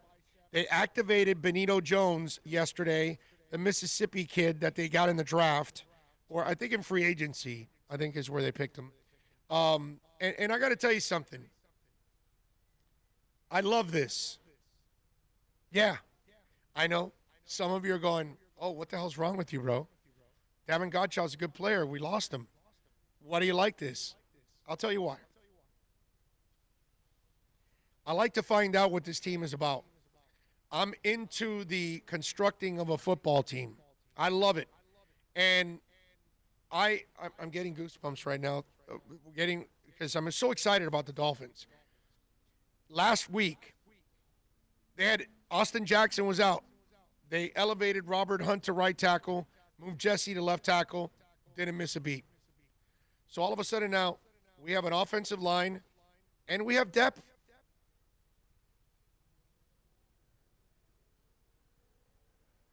Can you explain that one to me? That's why I tell you it's not the same old Dolphins. Did the Dolphins from 3 years ago, 5 years ago, 10 years ago, did they have a line and depth? Okay. We had what, 1 or 2 guys last year? I mean, right. Now you're talking we have 6 or 7? Shaq Lawson misses last week. Shaq Lawson's an important player of the rotation. That's all right. Seiler steps up. Van Ginkel steps up. Ogba steps up. Kyle Van Noy's banged up. Still get it done. Now, at cornerback, well, Noah wasn't ready. But he's a rookie, so I give him a break. But I love to find out, okay, well, let's see what they found in Benito Jones. So if he has an opportunity to play today, I know we still have other guys on that D-line that will do a fantastic job. I'm not saying that I'm happy Godchow is out, because I'm not. But I am saying I want to see what else we got. And I want to see if they found something in Benito, like they found something in Van Ginkel, like they found something in Preston Williams, like they found something in Isaiah Ford, like they found something in Myles Gaskin. You understand? So in a way, I'm kind of excited. I don't know how much Benito will play because they are pretty deep on the line. But if he does get a chance, I'm intrigued. So instead of looking at it like a negative, I'm going to look at it like an intriguing positive. Okay? Kyle Van Noy, now we find out that is dealing not only with a groin injury, but also with a foot injury. We don't know. He's a game-time decision. We'll find out. Shaq Lawson, who missed last week, is a game-time decision also. We'll find out if those guys will play. But those are a couple of things going on in that Dolphins game. The other thing, give you a little music news, because we always like talking some music on the show. First of all, let's start off with the birthdays. I'm going to do that instead because I've got a great story that I want to share with you guys. Let's start off with birthdays. 1926, Chuck Berry, singer, songwriter, guitarist, one of the pioneers of rock and roll music, was born on this date back in 1926. Sadly, we lost him March of 2017 at the March 18th, by the way, 2017, at the age of 90. So he had a very good life. 1949, Gary Richrath, American rock band REO Speedwagon, lead guitarist. Sadly, he passed away September 13 of 2015. Richrath had not been in the band for several years. He had a lot of alcohol issues, and I think he had some drug issues too. It was a real shame because Richrath was super talented, man. He helped REO Speedwagon write a lot of great music, man, like Richrath as a guitarist. Good player. Joe Egan, we talked about him earlier, from Steeler Wheels, born on this date back in 1949, and, of course, Stuck in the Middle, famous song for Steeler Wheels. 1952, Keith Knudsen was born, rock drummer and vocalist and songwriter for the Doobie Brothers. All right. Let's see. He founded the band, by the way, Southern Pacific, with fellow Doobie brother John McPhee. He passed away of pneumonia on February 8th of 2005 at the age of 56. In 1982, Nayo was born Schaefer Shamir Smith, the American R&B singer, songwriter, and still alive. So that's a good thing because he's kind of young. The others were, they got up in age a little bit there. Let's start off with 1956, certain events in music. We start off with a 21-year-old Elvis Presley. He pulled into a Memphis gas station where he started to attract a small crowd of autograph seekers. After repeatedly asking Elvis to move on so he can resume normal business, station manager Ed Hopper slapped Presley on the head and found himself on the receiving end of a punch in the face from Elvis. Station employee Aubrey Brown tried to help his boss, but was no match for Elvis. After police were called, Hopper and Brown were charged with assault and were fined $25 and $15 respectively. Don't mess with the king, bro. He'll knock your ass out. Guy was a fighter. Al Green in 1974 on this date was taking a shower at his Memphis home when his ex-girlfriend Mary Woodson burst in and poured boiling hot grits all over him. She then shot herself dead. Green, by the way, suffered from second-degree burns. Wow. In 1979 on this date, the Buggles were number one on the UK singles charts with Video Killed the Radio Star, a band featuring producer Trevor Horn. Famously, it was the first ever music video shown on MTV in North America. Now, that was in 1979. I believe MTV was 81 or 82. So 81, sir. 81. So a couple years later is when that song debuted on MTV. So there you go. 1989, Guns N' Roses, during a gig at the LA Coliseum, opening up for the Stones, Guns N' Roses frontman Axl Rose announced that this would be the last GNR concert unless the members got their crap together. He didn't say crap. He was referring to their use of heroin, which, by the way, they promised to clean up and did. Let's see. 2005. Wait a minute. I get it. No, I'm sorry. Yeah. Madonna admitted she wrote a groveling letter to ABBA asking if she could sample their music on her latest single, Hung Up. The singer had to seek permission to sample Gimme, Gimme, Gimme, and became only the second act that ABBA has allowed to sample their work. The Fugees used part of the Name of the Game on their 96 track, Rumble in the Jungle.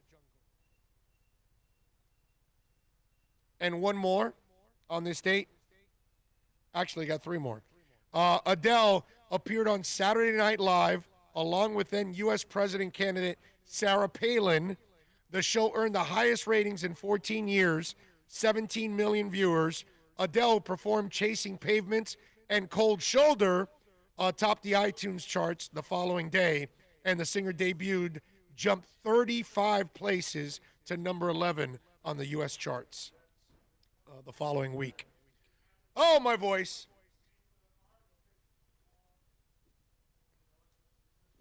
You know, man, talking about the Bungles, for some reason, like in my head, them, the Flying Lizards, I Want Money, okay? And Fish Heads, Heads. And it's the Buggles. Those three songs kind of like are all like together in this group of lack of like, hey, let's just make a song. Hey, grab that pot. Let's go, you know. Grab that string. Hit that string. Yeah, get it up by the mic type of thing, right? Yeah. Those three songs. Yeah, I'm with you. Yep. Julius 305, thank you, sir, for a little super chat action.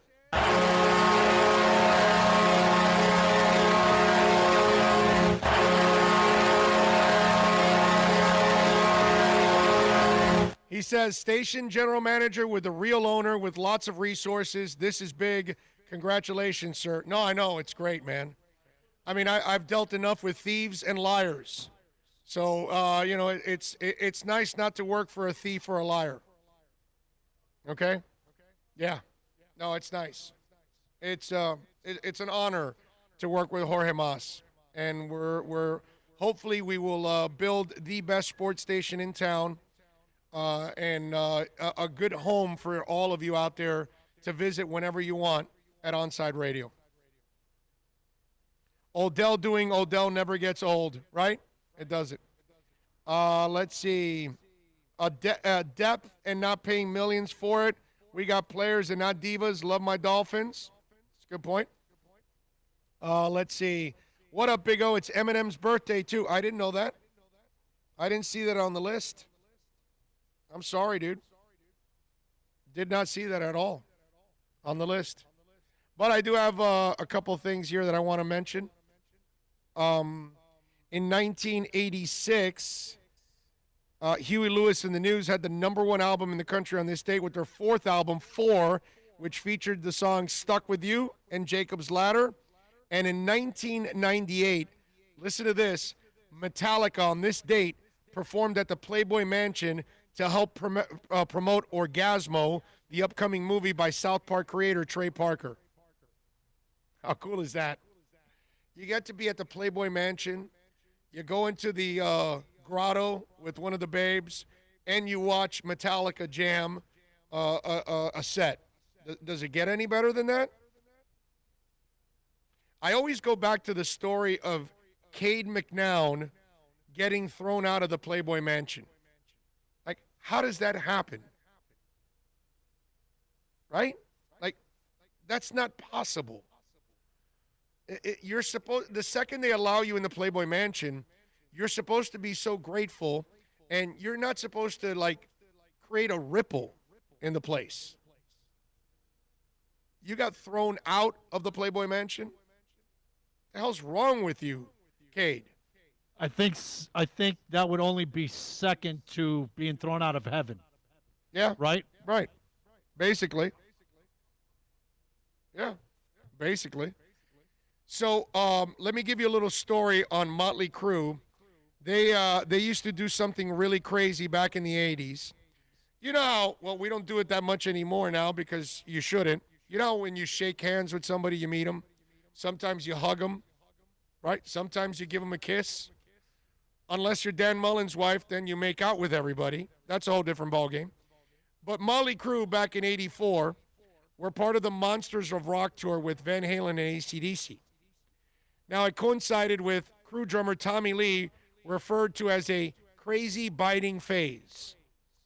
Motley had this thing that if we really loved you, some people would high five, others hug, we would bite you.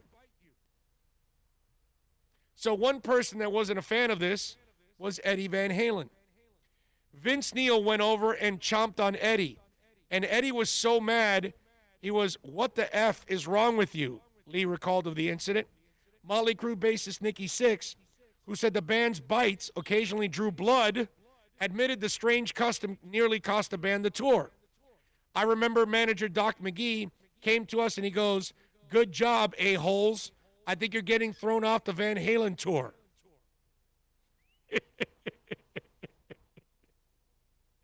So this is the best part, Bill. Part of the reason why Van Halen's anger was the location of the bite. For whatever reason, Neil decided to sink his teeth into Van Halen's hand. You know what it is to bite Eddie Van Halen? And you're going to choose to bite him in the hand? So it turned into a huge fight. McGee confessed on Talk is Jericho podcast, revealing that he had to apologize every day for the Crue's shenanigans. Unsurprisingly, Motley Crue's chomping antics were also poorly received from other bands. I bit Malcolm Young, and he hated it, Tommy Lee admitted. We did it for a couple years until we either were over it or realized it might be a little dangerous. When I read that story, I'm surprised that they didn't get their ass kicked for biting Eddie's hand, right? Well, you're going to have to be pretty tough to kick their ass. So, dude, you just bring a baseball bat, bro. I know, but those guys are crazy too. That's what I'm saying. I know. know. There's no doubt that they're nuts. Yeah, that's what I'm saying. But, well, it shows you. I mean, this is the level of Ozzy biting off the head of a bat and crap like that, right? Right. This is on that wavelength. Rockbeard says, Big O, been listening in from the UK, been listening to some Alter Bridge and Shinedown, now getting ready for the Dolphins to send the Jets packing back to New York. All the best for you and the new radio show. Thank you, sir, and I hope you're listening and watching on Onside Radio too, besides our podcast. Appreciate it. And guess what? We're going to wrap it up here on the show too. We are going to head home, get ready to watch some football, get ready to have some fun. We thank Larry Schlossberg, all the great people out here at Craig Zinn's, Acura Pembroke Pines. If you need a vehicle, come on out. They will take care of you. Mention my name. Let's thank our super chatters, Mud Miller, Manny J. Snow 1972, Clee Torres, Dougie Fresh, and Julius 305. Thank you. Wow. Recent research has shown Super chat. makes no sense. Yeah, you're getting focused on all the wrong sort of details here. You need to forget about all the normal rules that apply in society. Wasted no time. Super chat.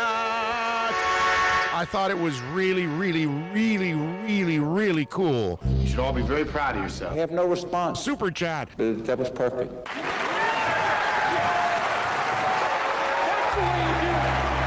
It's a beautiful thing. Thank you all out there, as always, for supporting us. Bill, Philippe, as always, on video and audio, getting it done.